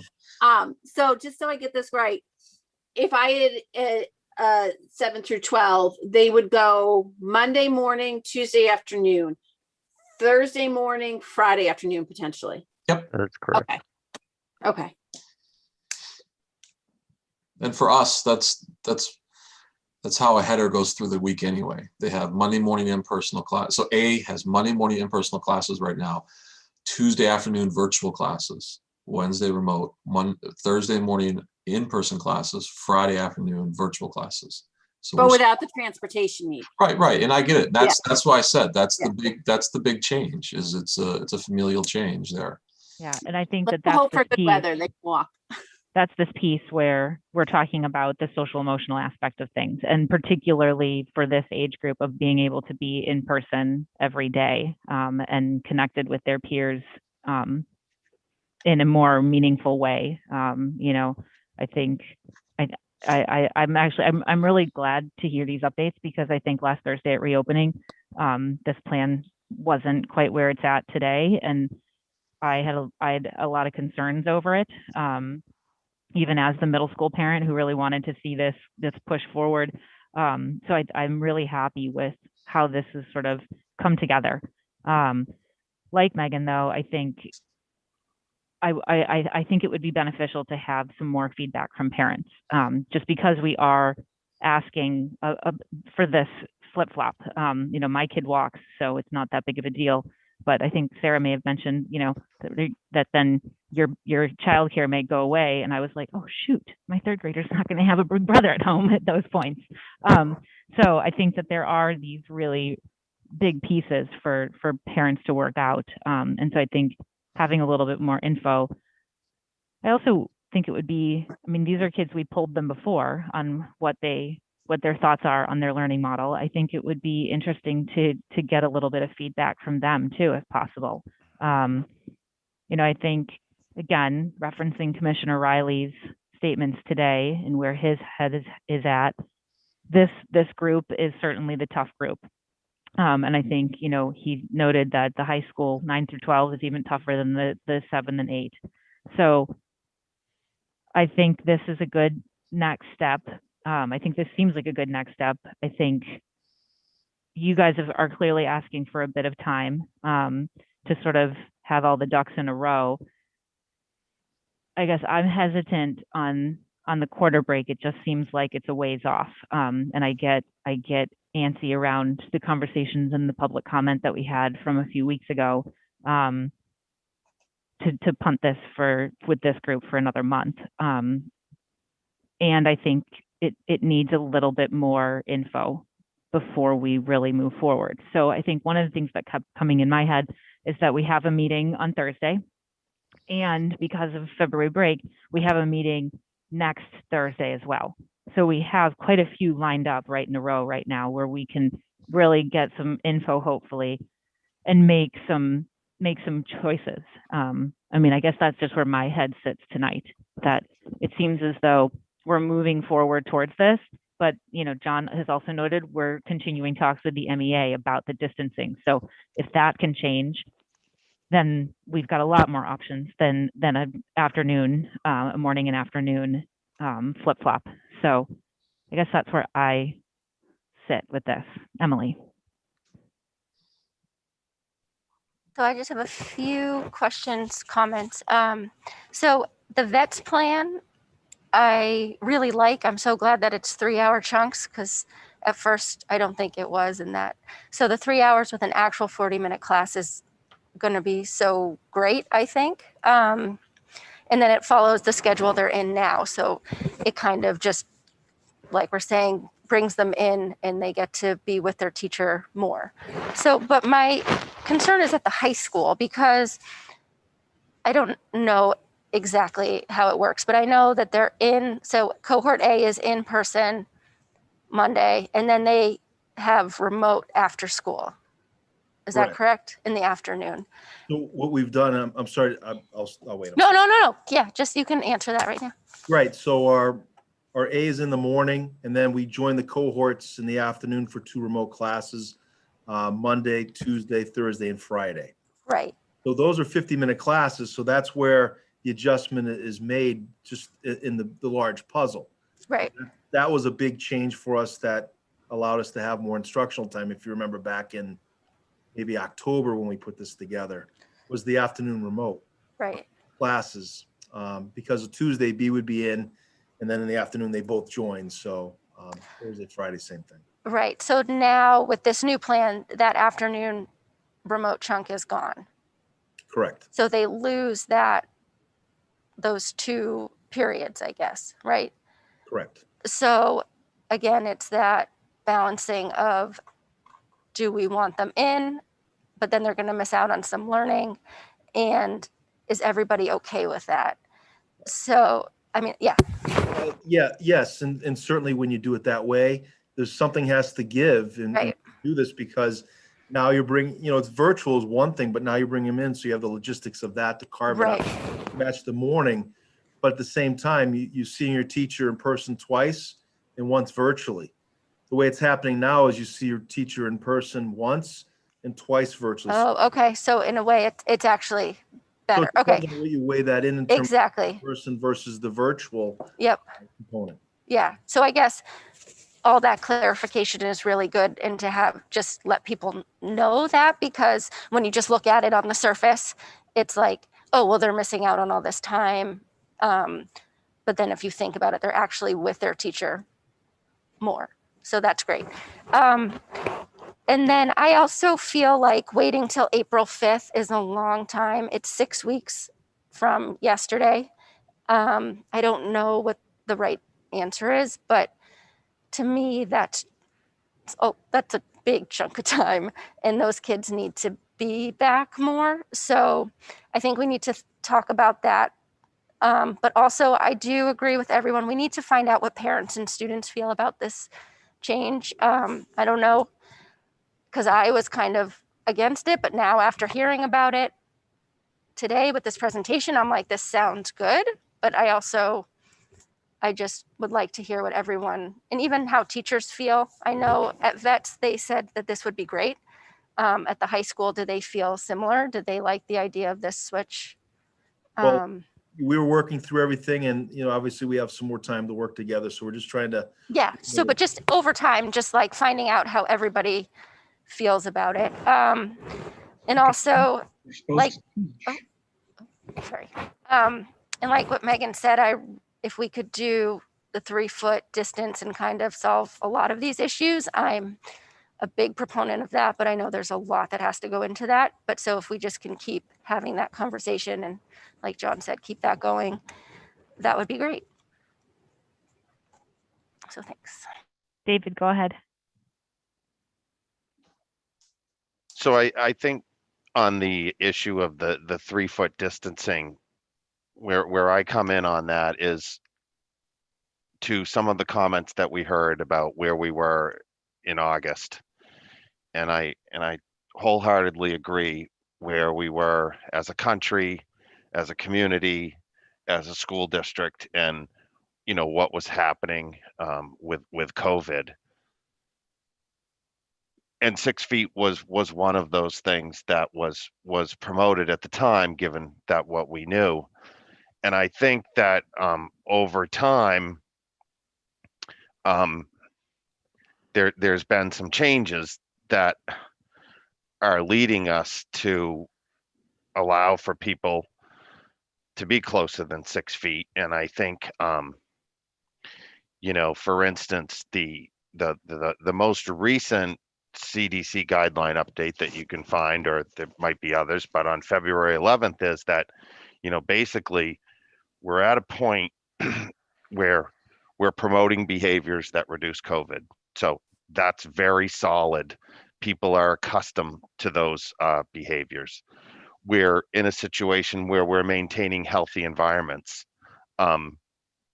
We have been very fortunate to get federal funding and state funding upwards to $1.9 million to be able to support the entire initiative since September. That without those resources, we wouldn't have had tools for teachers, personal protective equipment, air quality units, additional custodians cleaning high touch surfaces, all of those things that those monies afforded us, and they continue to afford us.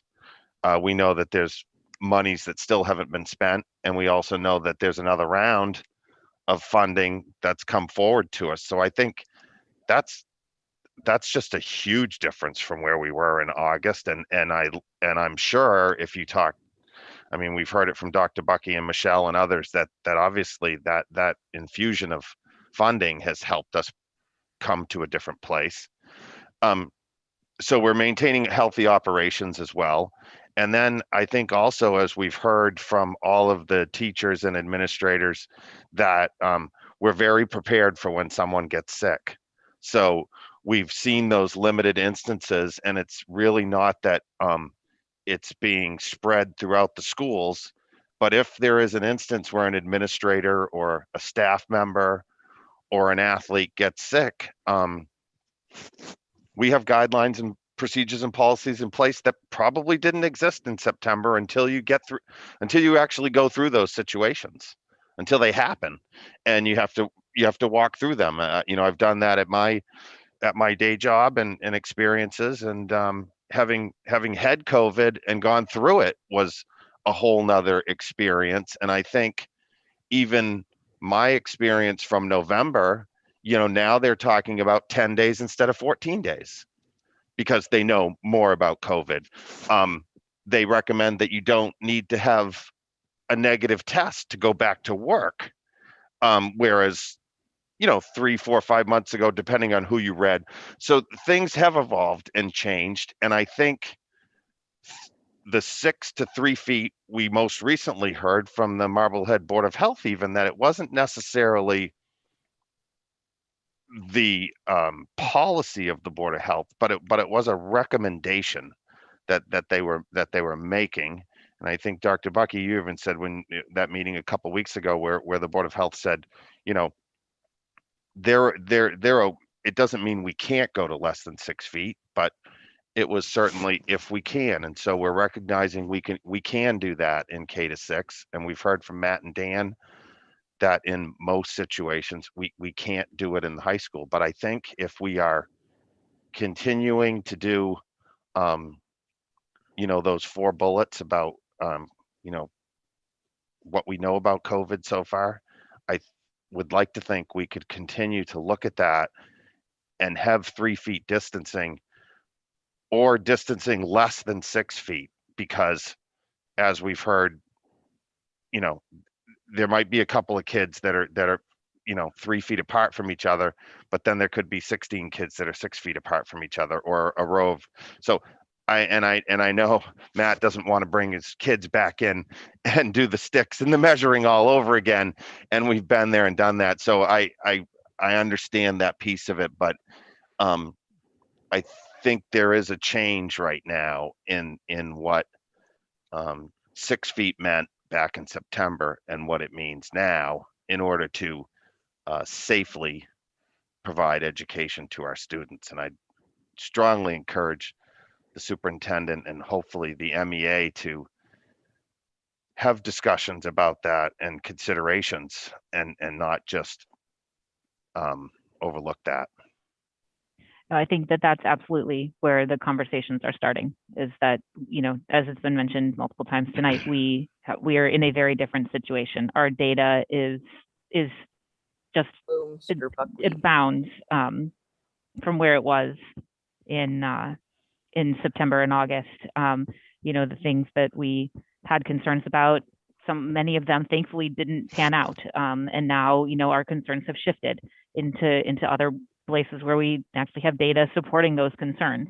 So I think, you know, yes, I think that the distancing piece and talking that through and looking into the MOA and everything is paramount at this point. Yeah, Emily. I want to say one thing, kind of going off what David said. There's so much talk about 6 and 3, and those are like the big numbers, but we don't know, is it really 3? Because if it's 4.5, that's even in your head, it's a different number.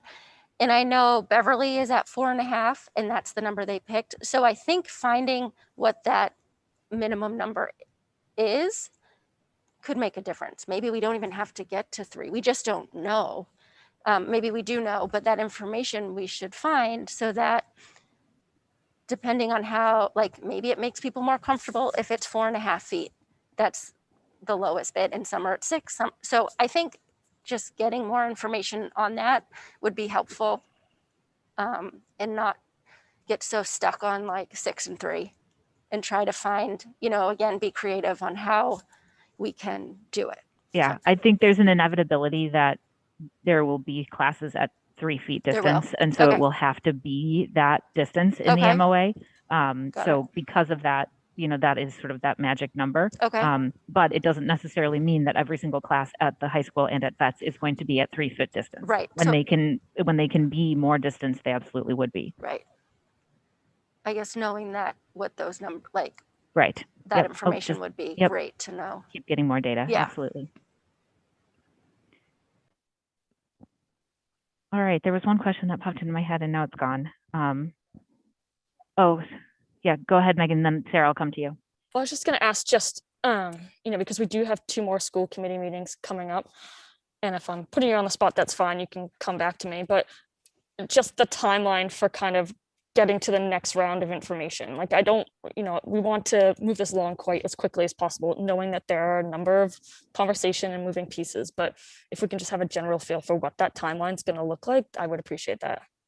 I think that Matt and Dan would probably both agree, and I open it up for them to correct me if I'm wrong, but there are so many moving parts in the high school and the middle school schedule. What they have presented you this evening is what will work for the AM or PM. I agree with the idea to reach out to students and parents for feedback on that. And the 3 foot distancing is going to be what has to be negotiated with MEA, because in a section in the middle school or in a section at the high school, it might be 3 feet exactly. And then the next class that they go to could be 5 feet. And the third class they go to is 6. And so it would be in negotiating with MEA 3 to 6. Right, So, but it might change some people's idea. If you're a teacher who's nervous and you find out your class is really at 5 feet, you might feel differently about voting for one. So I don't know. I don't know. I'm gonna dish to Matt because I see his hand up and we had this conversation last week. So Mr. Fox. There's no concept of 5 feet. It's either 3 or 6, because the reality is I'm not setting up a room every period for the next class that's coming in. Desks either have to be at 6 foot or 3 foot, because nearly every single room has a 3 foot classroom.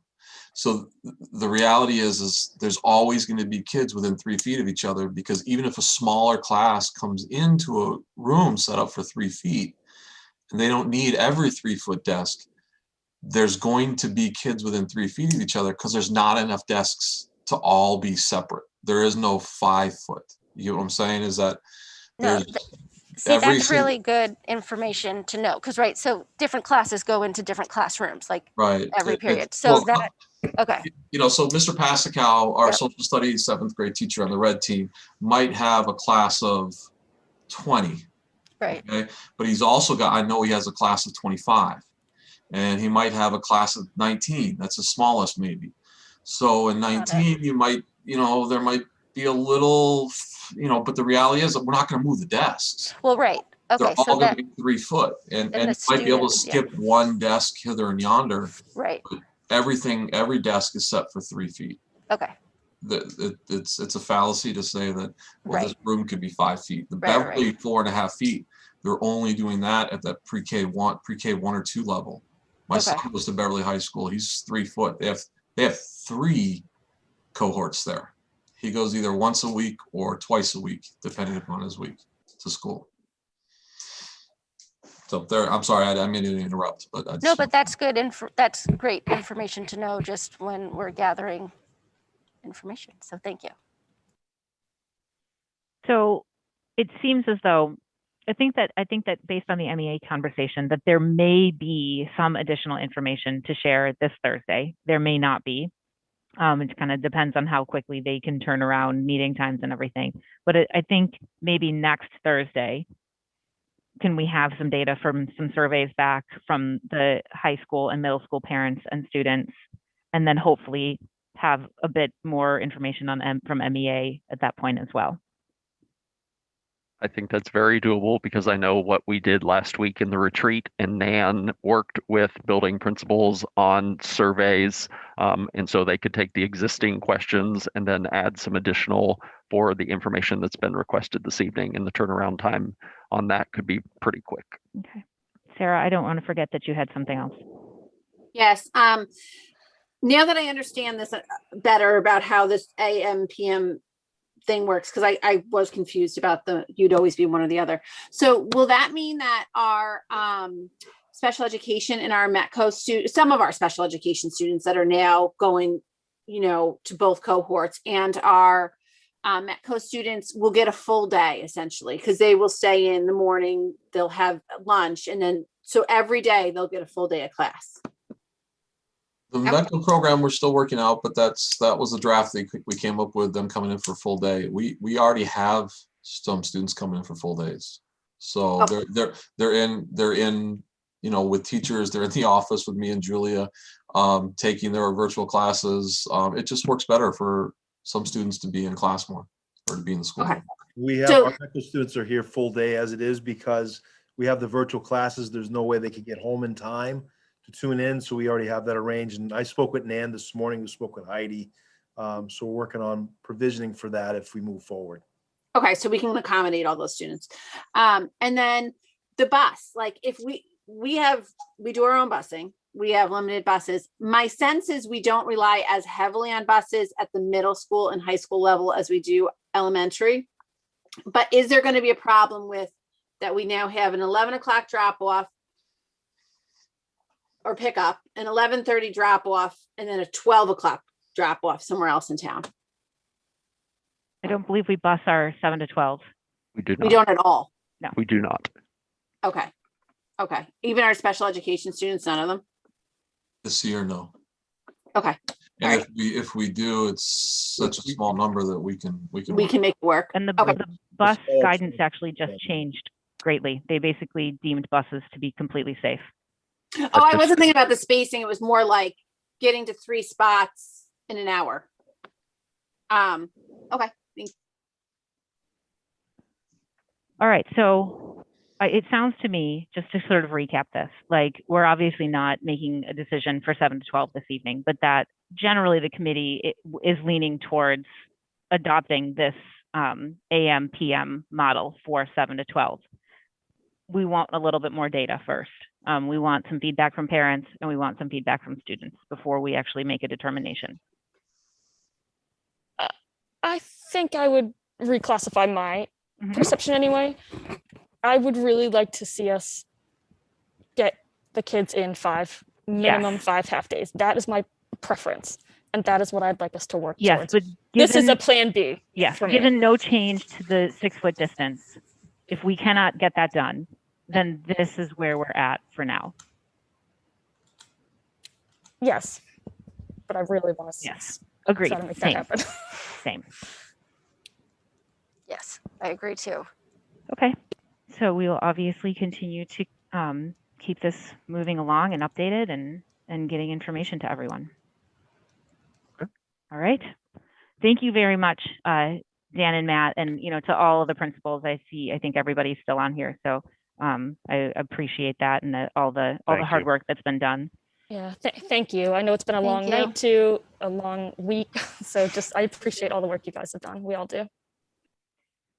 All right, so that is the end of our learning model update. And then we have a fall sports 2 update on the agenda as well this evening. Mr. Seglarski, take it away. Hi, everyone. Thanks for having me here tonight. Just going to give you a quick update on how the winter went, and then we will get into the fall 2. So between our coaches, athletic training staff, athletic department staff, and administrative team, we were able to give our student athletes the opportunity to play sports they were preparing for since last winter. We had a great turnout with registrations and were able to field the same amount of teams as we have in the past. Our student athletes worked hard, were competitive, and continued to improve in their respective sports, and they should be very proud of their efforts. This winter certainly was more challenging than the fall season. We handled 2 close contact situations, managed 3 positive COVID tests, and implemented a detailed return to play policy for COVID positive tests. I think the plans, protocols, and procedures we had in place from the get-go allowed us to handle the situations we were dealt. And for the most part, we were able to have a successful season. And I know it's been a long night, but I'd like to take a minute to provide some quick highlights from the winter season as our teams deserve to be recognized.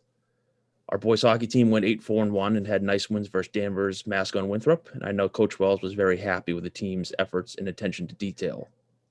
Girls hockey went 5-4-3. They did a really good job all season under first-year head coach Brittany Smith. They lost to Winthrop early in the season 5-1 and had a very exciting 1-1 tie with them to close out the season. Our boys basketball team went 7-5. They did a great job all season and battled hard every game. They had a great 2-point win versus Swampscott and 2 very exciting games versus Beverly. And I know Coach Giardi is really excited about the future of their program. Girls basketball went 7-5 as well. They started their season with 3 tough losses, but went on to win 7 of their last 9 games and had 2 hard-fought wins versus Winthrop and Beverly. I know Coach Moran was very proud of the girls' efforts all season. Swim and dive had really nice work all season, especially since they had virtual meets and had to rely on each other to stay focused and excited. Coach Girton was so excited about the opportunity to swim, and we even broke a number of long-standing school records. And finally, gymnastics went 1-5. They had excellent work all winter. They had some close meets with Danvers and Essex Tech, and then a great win versus Salem, and should be very proud of their efforts as well. All of our student athletes and coaches deserve extremely high praise for their flexibility, patience, and desire to keep playing in a safe manner. I can't say enough about them and their efforts. Also, I need to give a shout out to our training staff and assistant AD Mark Tarmy. Both are very thankless jobs, and without all of their help and attention to detail, we would not have had a season. Thank you very much for all your efforts. Moving forward to the fall 2 season, we'll be offering football, volleyball, indoor track, and cheerleading. While we've done a great job sticking to the protocols given to us by the EEA and the MIAA, we know the challenges ahead of us will take a great amount of effort. We have our 2 most popular sports in the same season, and we'll do our best, as we always do, to keep our student athletes safe and on the field, track, and court. I'd be happy to take any questions for the fall 2 or athletics moving forward. David, did you raise your hand? Okay. I've got one. How many so for this fall 2, particularly the football program, but I guess football. How many students does that encompass, the full program? Right now for the fall 2, we have 230 athletes registered, 74 of which are football players. Okay, thanks. And I know the fall 1 was very, very successful as far as mitigation and everything and COVID positives. For the one we just did. The winter season? Yes, thank you. There was no transmission within teams. There, If you can't answer that, then you can just say that, and I'll back off. I'm going to leave that one alone. I think. Okay. I think that's my best interest. Okay. Any other questions? Greg, can you remind us the date? So the start and end date for the season, when do games start, etc.? Sure. So our fall 2 season started technically yesterday, and it goes through April 25th, and then the spring season would start April 26th. After that, games would start next week. Okay. Sarah?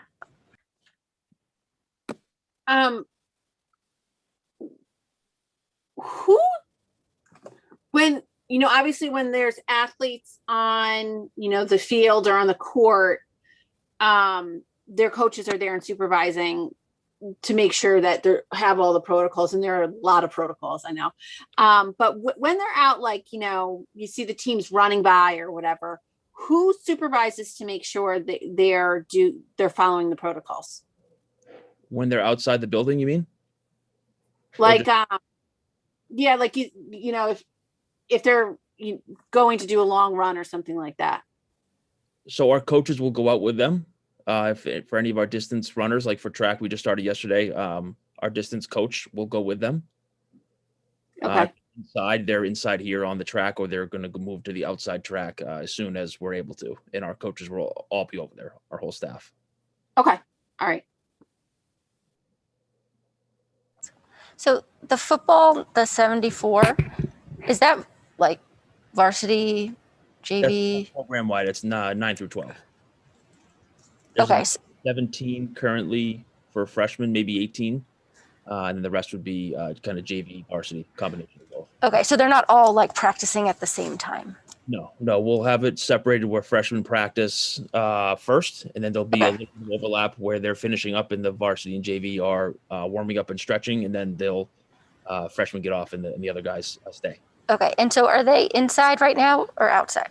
They were inside yesterday and today, but they'll move outside tomorrow as the turf is cleared up enough for us to get up.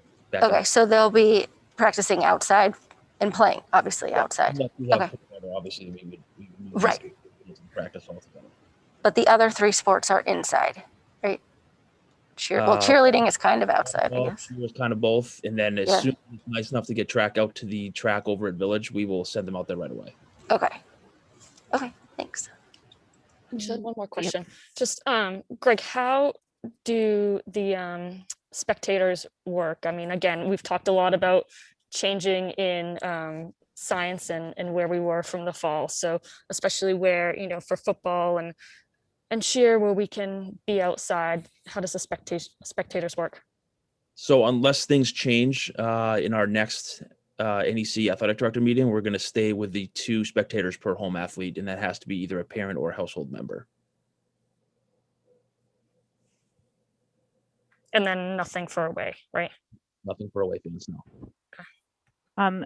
Greg, how many other districts are all of the other districts playing now? Because I know I read an article about Lynn recently, but it sounds like much of Lynn has switched conferences.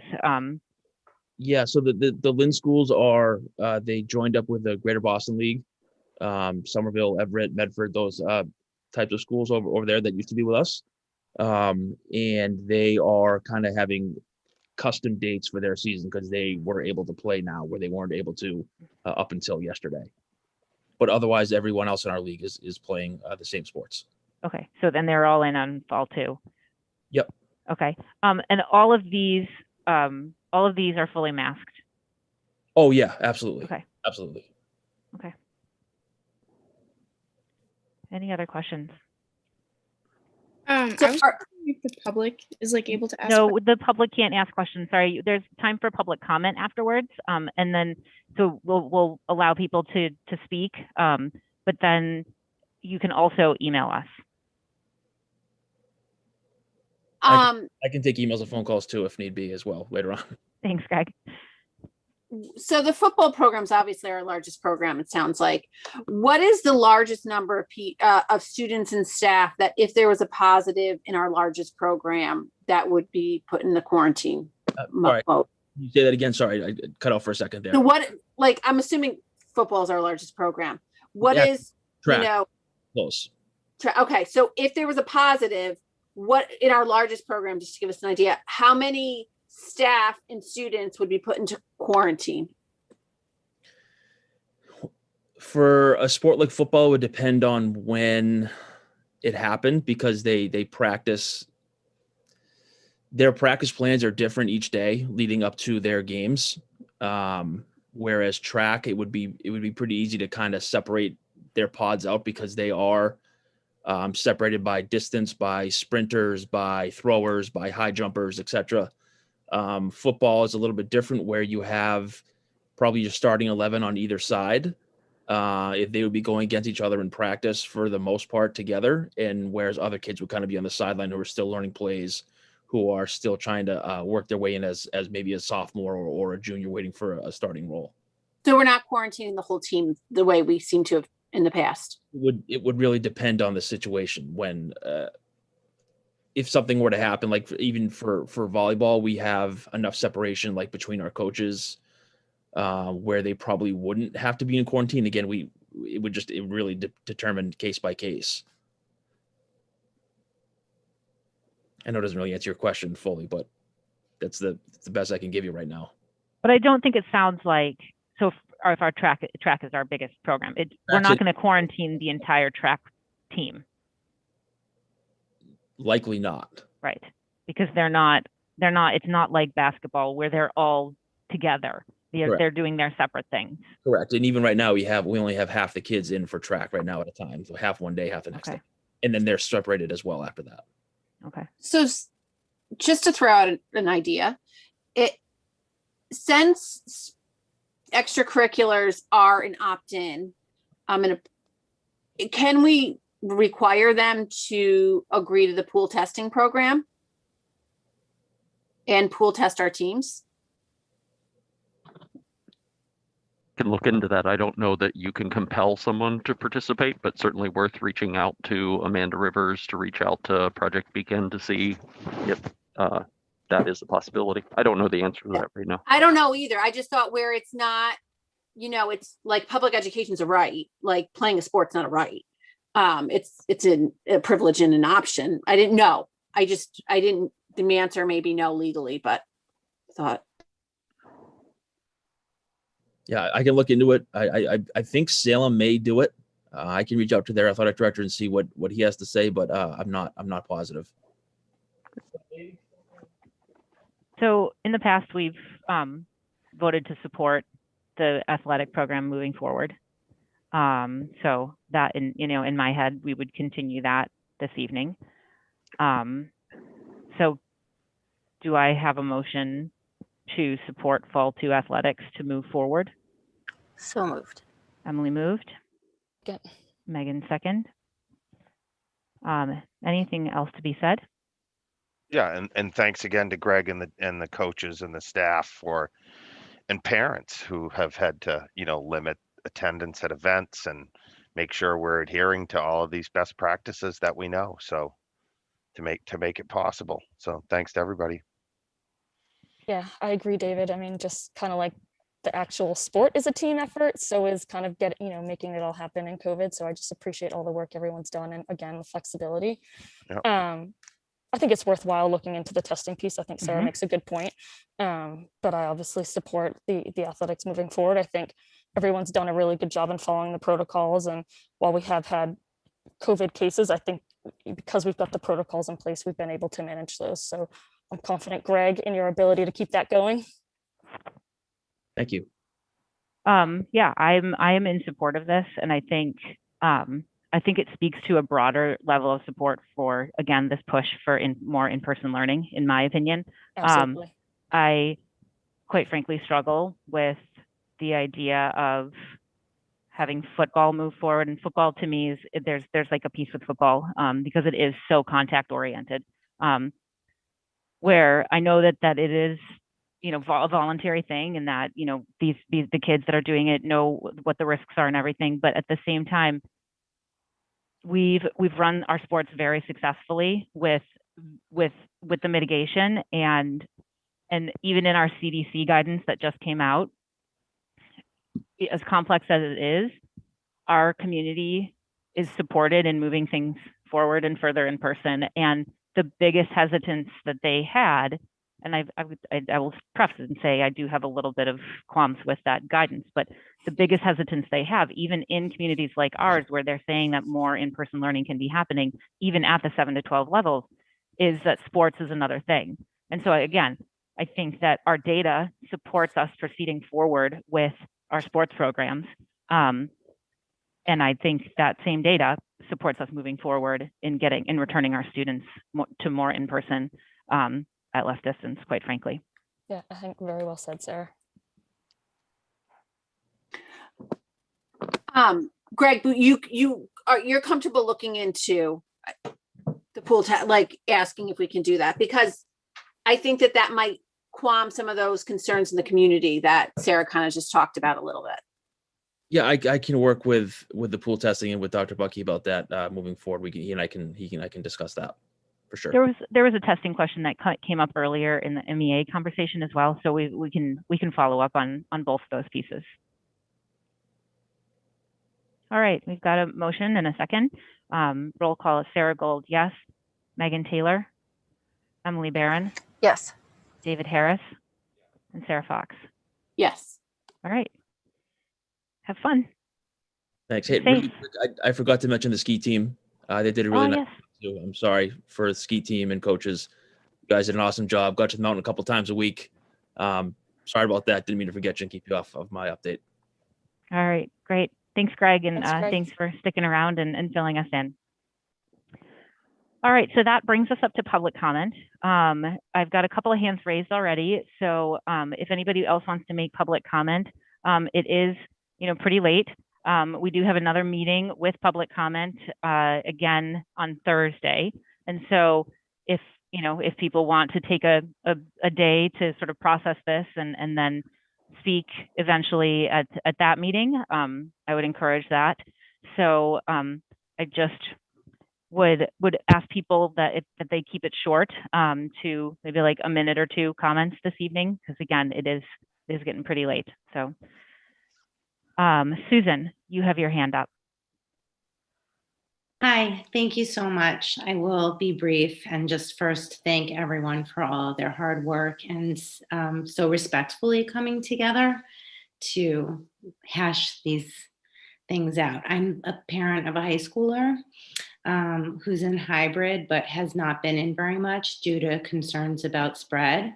And it's worked out and well. We look forward to getting back into the building soon, we hope, as the numbers go down.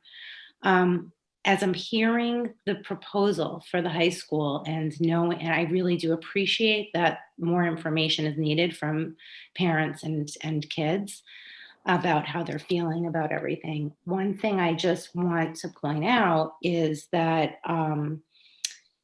I know that a lot of this discussion has come up because of mental health concerns and the feeling that being in the building more would be helpful in resolving some of that. As a mental health clinician myself, I'm not so sure that I believe that's the cure, although it might be for some kids, maybe not for everyone. And I'm wondering, as we're in this process of navigating how to increase in-person time in school, if there's a possibility for the students who are really needing to come in sooner to have that, like in the afternoons during that combined cohort time, when there are already some students there, like whether they're in the METCO program or maybe they are already identified as having services, so that they don't have to wait as long. And at the same time, I'm hoping that a very important part of the conversation moving forward is what to do about the either fully remote kids or the cohort of kids whose families choose not to have them come in, who opt out, because at the high school, that is a completely different ballgame and could create a mental health crisis for those kids who are already very, very accustomed to their schedules. For example, my student knows every Tuesday and Friday that he's going to have class from 8 to 2:30, whether that's in person whether that's remote, that is predictable, routine structure that is a really important element in our lives. And so if it turns out that he had to go remote, that would completely upend his schedule and put him and other kids like him in crisis.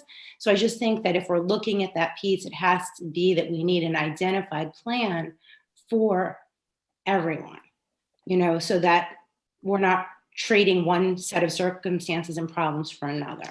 So that's all. Thank you, Susan. Can I actually get your last name and address as well? Sure, it's Shiowitz and it's 25 Hereford Road. Thank you very much. Thanks. All right, Kristen Pratt, can you state your address as well? Sure, Kristen Pratt, 48 Pleasant Street, Marblehead. I guess I just had two quick comments, but before I make that, I just want to thank the principals. I really think that their candid and authentic comments tonight were excellent, and it made me feel much more comfortable. I still feel a little bit cautiously optimistic. I'm not sure I feel like this is 100% for my little ones until I hear it from the teachers, but I'm going to stay positive and hope that things go more positively than last time. The 2 points that I wanted to make is that was really around public comment. I noticed that tonight it was saved till after, which I think was quite effective. But at the next agenda, it's now before. And I think there's some concern around parents being able to get feedback effectively. I mean, I can tell you, I sent an email to the school committee and the superintendent, and I never heard back. So I'm not comfortable not relying on that channel. And normally when you have to make the comment in advance, you kind of run the risk of either being redundant or hoping it gets answered. And if it doesn't, then you wait 2 weeks or you hope it's in an email. And I don't know why it took me so long to think of this, but there are applications out there that allow people to submit comments. And there are other meetings in town where you can ask questions during the meeting. But have you looked at the virtual polling functionality in Zoom or other applications that would allow participants to submit questions and for other participants to vote and prioritize those so they could be addressed during the meeting? So that's my one comment. The second is really just that I was stunned after my last public comment and the reaction I got from people, and so many people reached out to me. And I guess I have two just sub points on this. One is that there are a lot of people who are not comfortable speaking at this meeting, and I don't think the last meeting did anything to help that. And a lot of people thanked me for coming forward to speak. So I think anything you can do to further encourage it would be lovely. And then the second thing is, one of the specific things people came back to comment on was, oh my gosh, yes, if lunch is the problem, I will volunteer for the job. I will apply for the job. I will get queried. And I know that's a process and it might take, a month to work out. But I just want to reiterate that beyond this initial phase of the 4 hours or looking even into the next fall, there are parents that are willing to step up and help.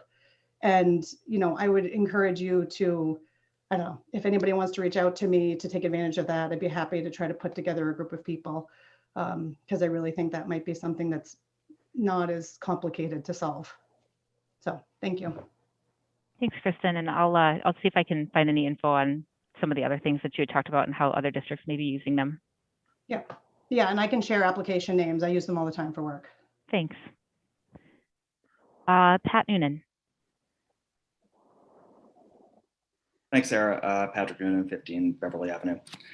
First, I want to acknowledge the positive developments of tonight, that our youngest children will be going back to school 5 days a week in March. Dr. Bucky and the principals, I applaud you for your efforts. And I thank you for listening to the overwhelming majority of parents and students as expressed at our prior meeting. Genuinely, thank you so much. My comment is directed at the 5 committee members. The return date as presented by Dr. Bucky at the outset of tonight was for March 1st for K-3 and March 8th for 4-6. For reasons that frankly escape me, you seem to have pushed this timeline out until March 15th. Where is the fierce urgency that you all showed 3 weeks ago? No educator or administrator has asked for more time at this meeting. Sarah Gold, you noted comments you heard at a meeting at which some teachers asked for more time. What about the many teachers who did not speak at this meeting, presumably because they were fine with the March 1st and 8th proposal? You also noted some parents may need more time to adjust schedules and juggle their nanny scheduling. But we all know that if you pushed a poll out to parents tonight, over 80% would want this done ASAP, not 3 weeks from now. And Megan, you expressed your view at the last meeting that the timeline for reintroduction be as tight as possible. And now you seem to have said, well, it's just 2 more weeks, no big deal. It would be one thing if Dr. Bucky's original proposal was to begin on the 15th. Instead, you, the committee members, seem to have taken it upon yourselves to push the timeline out by another 2 weeks. As grateful as I am for the actions of Dr. Bucky, our principals in the district, I am baffled by our committee members' actions tonight. Labor management relations only work when both sides zealously represent their constituencies. The committee members should have been asking why our grade 4 to 6 children could not go back on March 1st, not looking to move the return date further back into March. The teachers have wonderful representation through the MEA. It is long past time for you to do your job to represent the parents and taxpayers of this community. And after 1 full calendar year of our children's absence from school, I wish you would start doing it. Thank you. Thanks, Pat. Joan Miller. Sarah. Hi, Joan Miller, 34 Nagas Ave. I'm an 8th grade inclusion teacher at MVMS and president of the Marblehead Education Association. I'd like to speak tonight on behalf of the teachers in the Marblehead Public Schools. Our staff has been working tirelessly during this global pandemic to make Marblehead students' education the best that it can be during these unprecedented times. The Marblehead Public Schools team of educators and administrators have worked collaboratively to ensure both the students, employees, and Marblehead community remain safe as we all navigate this challenging year. From our youngest pre-kindergarten learners to our graduating seniors, we want nothing more than to return to a consistent, in-person, safe educational experience as soon as possible. As teachers, we recognize the toll that this pandemic is taking on our families. Many of us are also parents and are trying to navigate the situation for our own children. As teachers, we have historically advocated for additional mental health resources for Marblehead students long before the pandemic. It is now more apparent than ever the work and the resources that will be needed to help our students as we navigate to this new normal. We want to make sure that additional in-person learning is done with the best interests of students, staff, and the community in mind.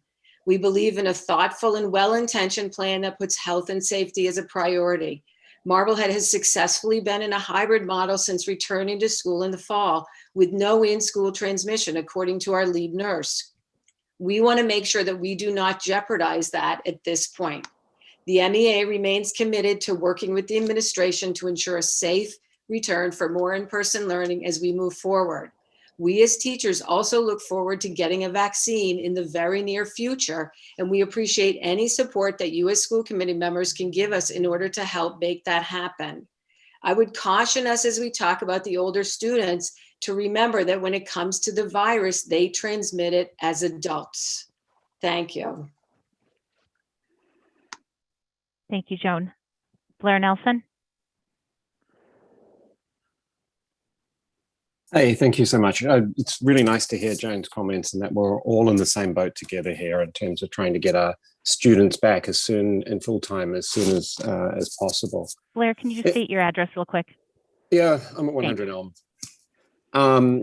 So tonight's been tremendous news. It's really exciting to hear how we're moving forward. And John is completely right. Many of us do think it is a little and too late. We've been asked several times this evening for the perspective of the school committee to understand what parents think. You know, here's one person's view. In terms of K6, you know, we can do more. You know, now we're going to go to school, finish at 12 o'clock, come home, eat lunch, and then jump on a Zoom call with the same people that we're sharing a classroom with in the morning. Why? There's nothing magical about eating lunch at school. If we can eat a snack, we can eat lunch. If it's getting warmer, we can sit outside, sit on a bucket, whatever. Parents are here to help. This is not a showstopper. Let's just go back for full days, full days. It shouldn't really take us a month to figure this out. The second theme, and you heard that really strongly from Patrick just now as well, is let's get as many students back as soon as possible. If any of the schools can do 1 March, let's do 1 March, or the 2nd of March, or the 10th of March. To be clear, we want to go back as soon as possible. And finally, while I don't have a child in the 7 to 12 program, we clearly need to get them back way earlier. Crazy idea. In terms of 7 and 12, can we find a model where the students, are at 3 feet, but the teachers keep 6 feet? It just feels crazy that we could play football and basketball, but we can't find a way to have these students in school full time. Thank you so much. Thanks, Blair. Alexandra Colonet. Hi there, I'm 15 Hillside Ave. So I'm actually a senior at the high school, and you guys have mentioned just getting some feedback from the students. And so as someone that's experienced what the high school is like in a normal year and as well as the other schools, I really just want to say thank you to all the teachers and the staff. I think everyone's been doing the best that they can do, but it is still a ton to handle as teenagers and as just young adults in general. And specifically, I want to say thank you to Mr. Bauer and Mr. Fox during this meeting for keeping the students as the priority and keeping both teacher and student well-being in mind. It's really comforting to hear that, we're being thought of and that, people are just trying to do the best for us. As well as talking about the surveys and the thoroughness about how they're looked into.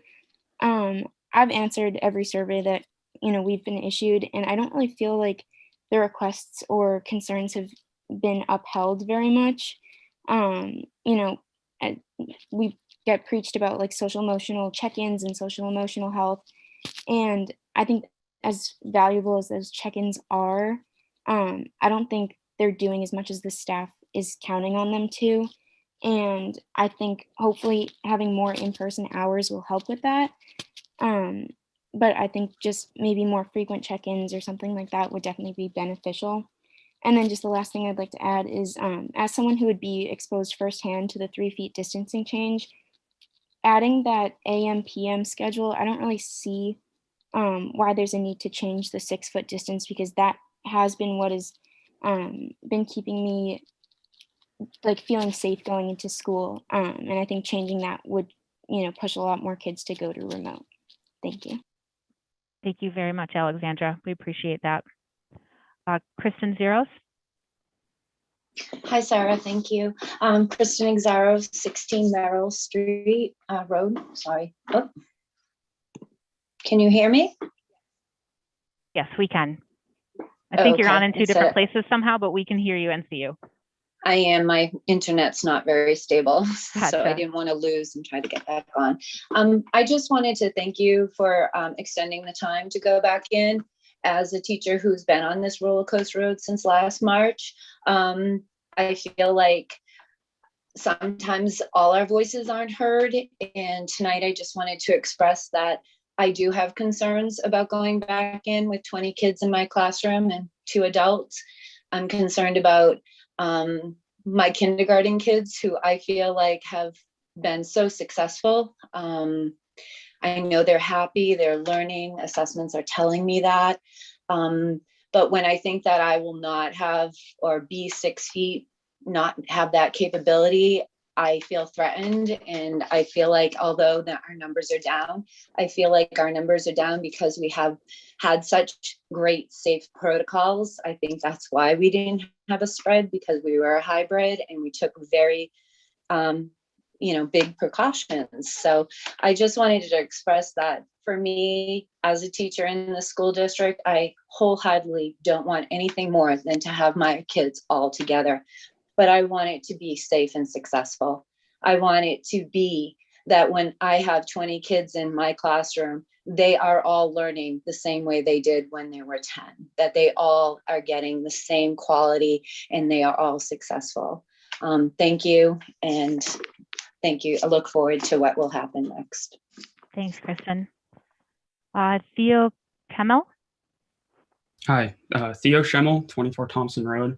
I'm also a senior at the high school this year, and I would also like to speak out against the 3 foot suggestion, social distancing. I think once you reach that 3 foot point, you're really just back to regular school.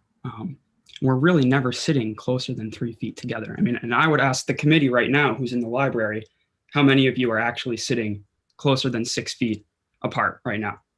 I don't think any of you.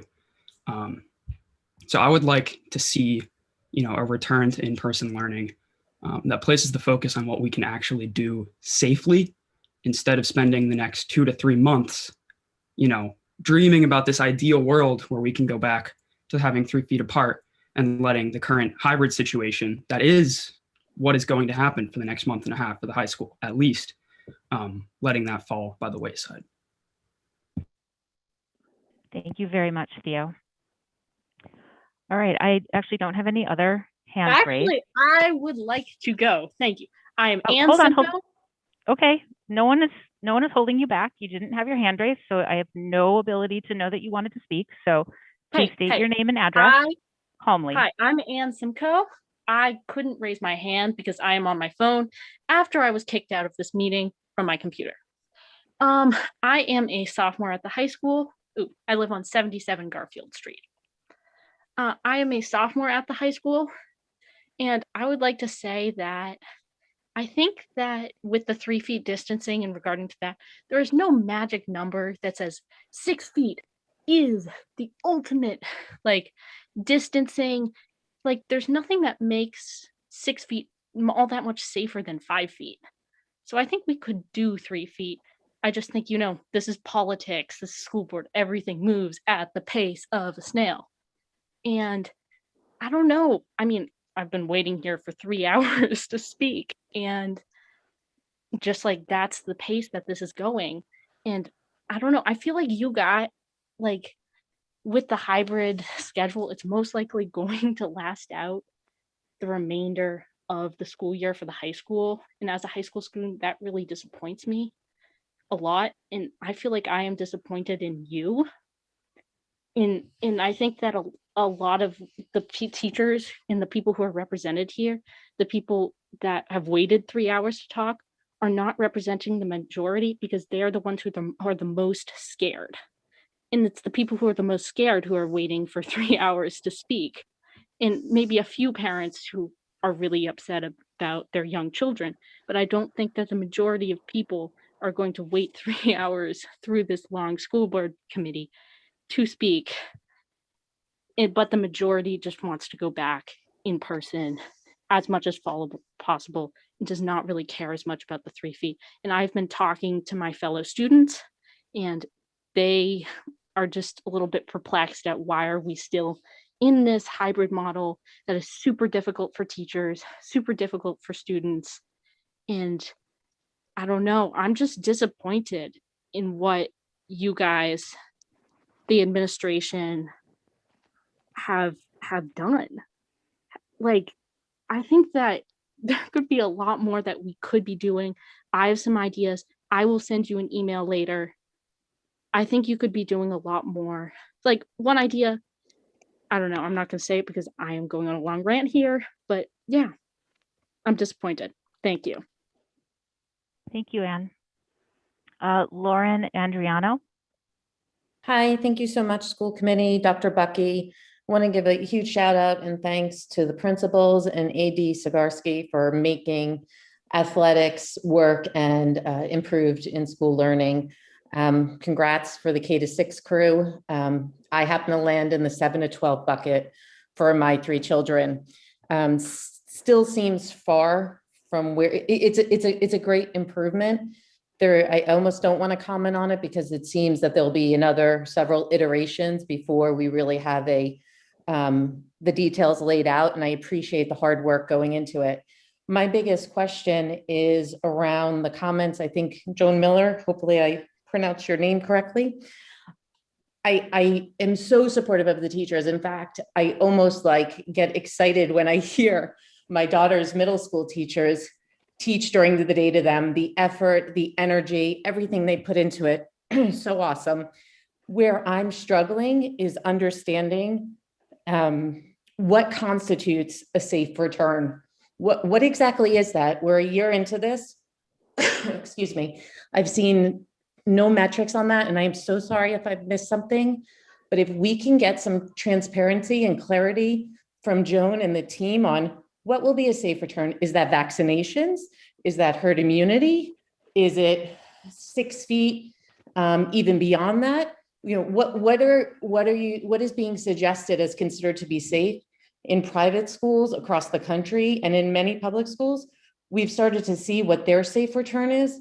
And for the 7th through 12th crew, it's just still an enigma for me. So if there's a way that something can be presented with some detail on one of the next sessions, I would really greatly appreciate that. Sorry, trying to avoid a coughing fit in the middle of coronavirus. We can all appreciate that. Thank you so much. Lauren. Emily DeWitt.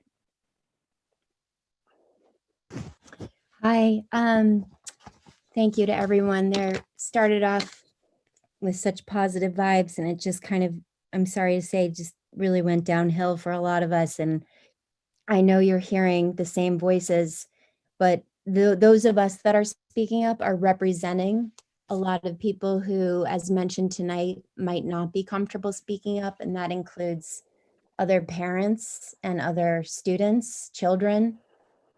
We're just baffled by the mixed messages out there. We don't understand the science metrics that are being used by the school committee.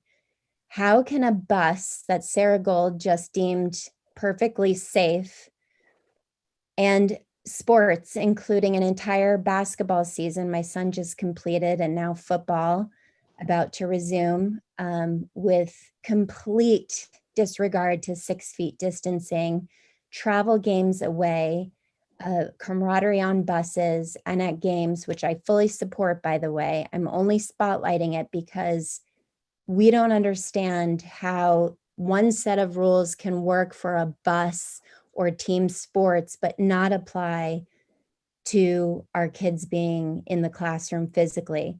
I also want to say thank you to Sarah Fox for pointing out that this is a whole student body issue. And I really appreciate that she used that word. Our students at the higher grades, as you just heard from a very brave student, thank you, Anne, are in trouble and are suffering. And I know you've heard this from me before, and you've heard it from other students. And I really want to keep that whole student body phrase in the mix, please. We don't understand what's going on. We're reeling from data released today by not only the governor, the school commissioner of education, Dr. Bucky and Desi, and yet the school committee members are not representing what those results of those meetings or the students or the parents' voices. And I know you're working hard, but please, we're all beyond bewildered. You don't answer emails, Sarah Gold. So to say that that's a transparent way of communication is false. We're just feeling like the rug was pulled out from under us. You promised going back to school, and now you're changing dates, you're revisiting data. It's like this meeting, what was it for? Thank you. Thank you, Emily. Ruby Veed. Hi, my address is 16 Lincoln Park. And I'm a senior at the high school, and I know that we've heard from a couple other seniors. And I just want to first off say thank you to the other seniors who have spoken up and the parents who have spoken up and mentioned the concerns of the kids and also the concerns coming from the teachers' sides. Thank you to Joan Miller, and especially thank you to Mr. Bauer and Mr. Fox, because I think when we talk about, the return to school and the return to sports, the kids definitely get lost in the mix. And I think that we tend to forget that, the high schoolers are like, we're citizens, obviously. Like, we read the news, we're educated, and we have opinions. And this is, not just like the health and safety of teachers and kids, but like, we're people. And I don't think it would be fair to discount the words coming from students just because we're younger, or maybe our information isn't trusted as well as it coming from an adult. And so I guess what I'm just saying is that I think that while it's easy for the kids to get lost in the situation, I think that it's really important that we try to remember like what we're here for, educating our kids and creating adults that are going to go off and make our community better. So yeah, thank you. Thank you, Ruby. And Don Johns.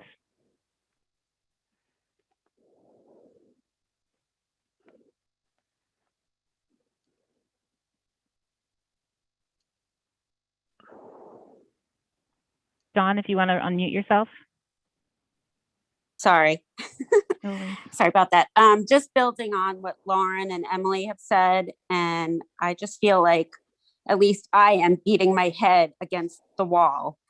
We all agree. It seems like you, Sarah Gold, Megan, say that the kids should be back in school at least the 5 mornings, and we need to do away with this 3 feet.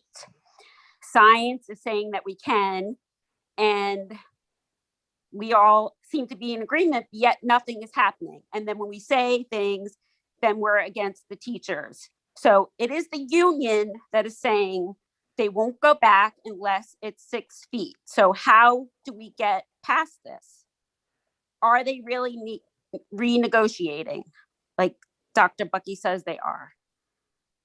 I mean, enough. Or just tell us exactly what they need to get back into the school. Is it vaccines? Is it, I don't know what it is. So I just feel like we're going around in circles. That's it. Thanks, Don. Thank you. Scott Solberg. Yeah, thank you. 1 Ramsey Road, Marblehead. Scott Solberg. So I'm really excited to see so many of our high school students speaking up and just the quality of the voice. And it's just a great testament that we have some amazing students with a great passion. I know, Sarah, you've been inundated with emails. We had 450 people on here, so to hear that you may not have responded to 1 or 2, it seems relevant that you guys are being really inundated with comments and feedback, and want to appreciate that. I do appreciate, John, the science that's going into this, and I know it's a slow and it feels like it's going too slow, but at the same time, I also recognize, being on the reopening committee, that we are at the cutting edge, that you are leading the other superintendents to say we need to start pushing on this. And so we as a community are now at the front end. And I know it feels slow and we feel like it should have happened yesterday, but it's just such a scary situation. And I want to appreciate the fact that we really are having these conversations and it feels like we're ready to move forward. I would love for it to happen March 1st. That would be fantastic. And I understand that there's a lot of complexities and we need to get some parent feedback and figure out all of that. But hopefully we can get a compromise between the March 1st and the April 1st, and hopefully we can get this thing going. But I think we're all moving in that direction to get our kids back in the classrooms. Thanks, Scott. All right. I do not have any more hands raised, so I will adjourn us at 10:18. Thank you, everyone. Thank you. Sarah, thank you for booking this extra meeting. I can't imagine if we tack this on to Thursday. Yeah. It would have That become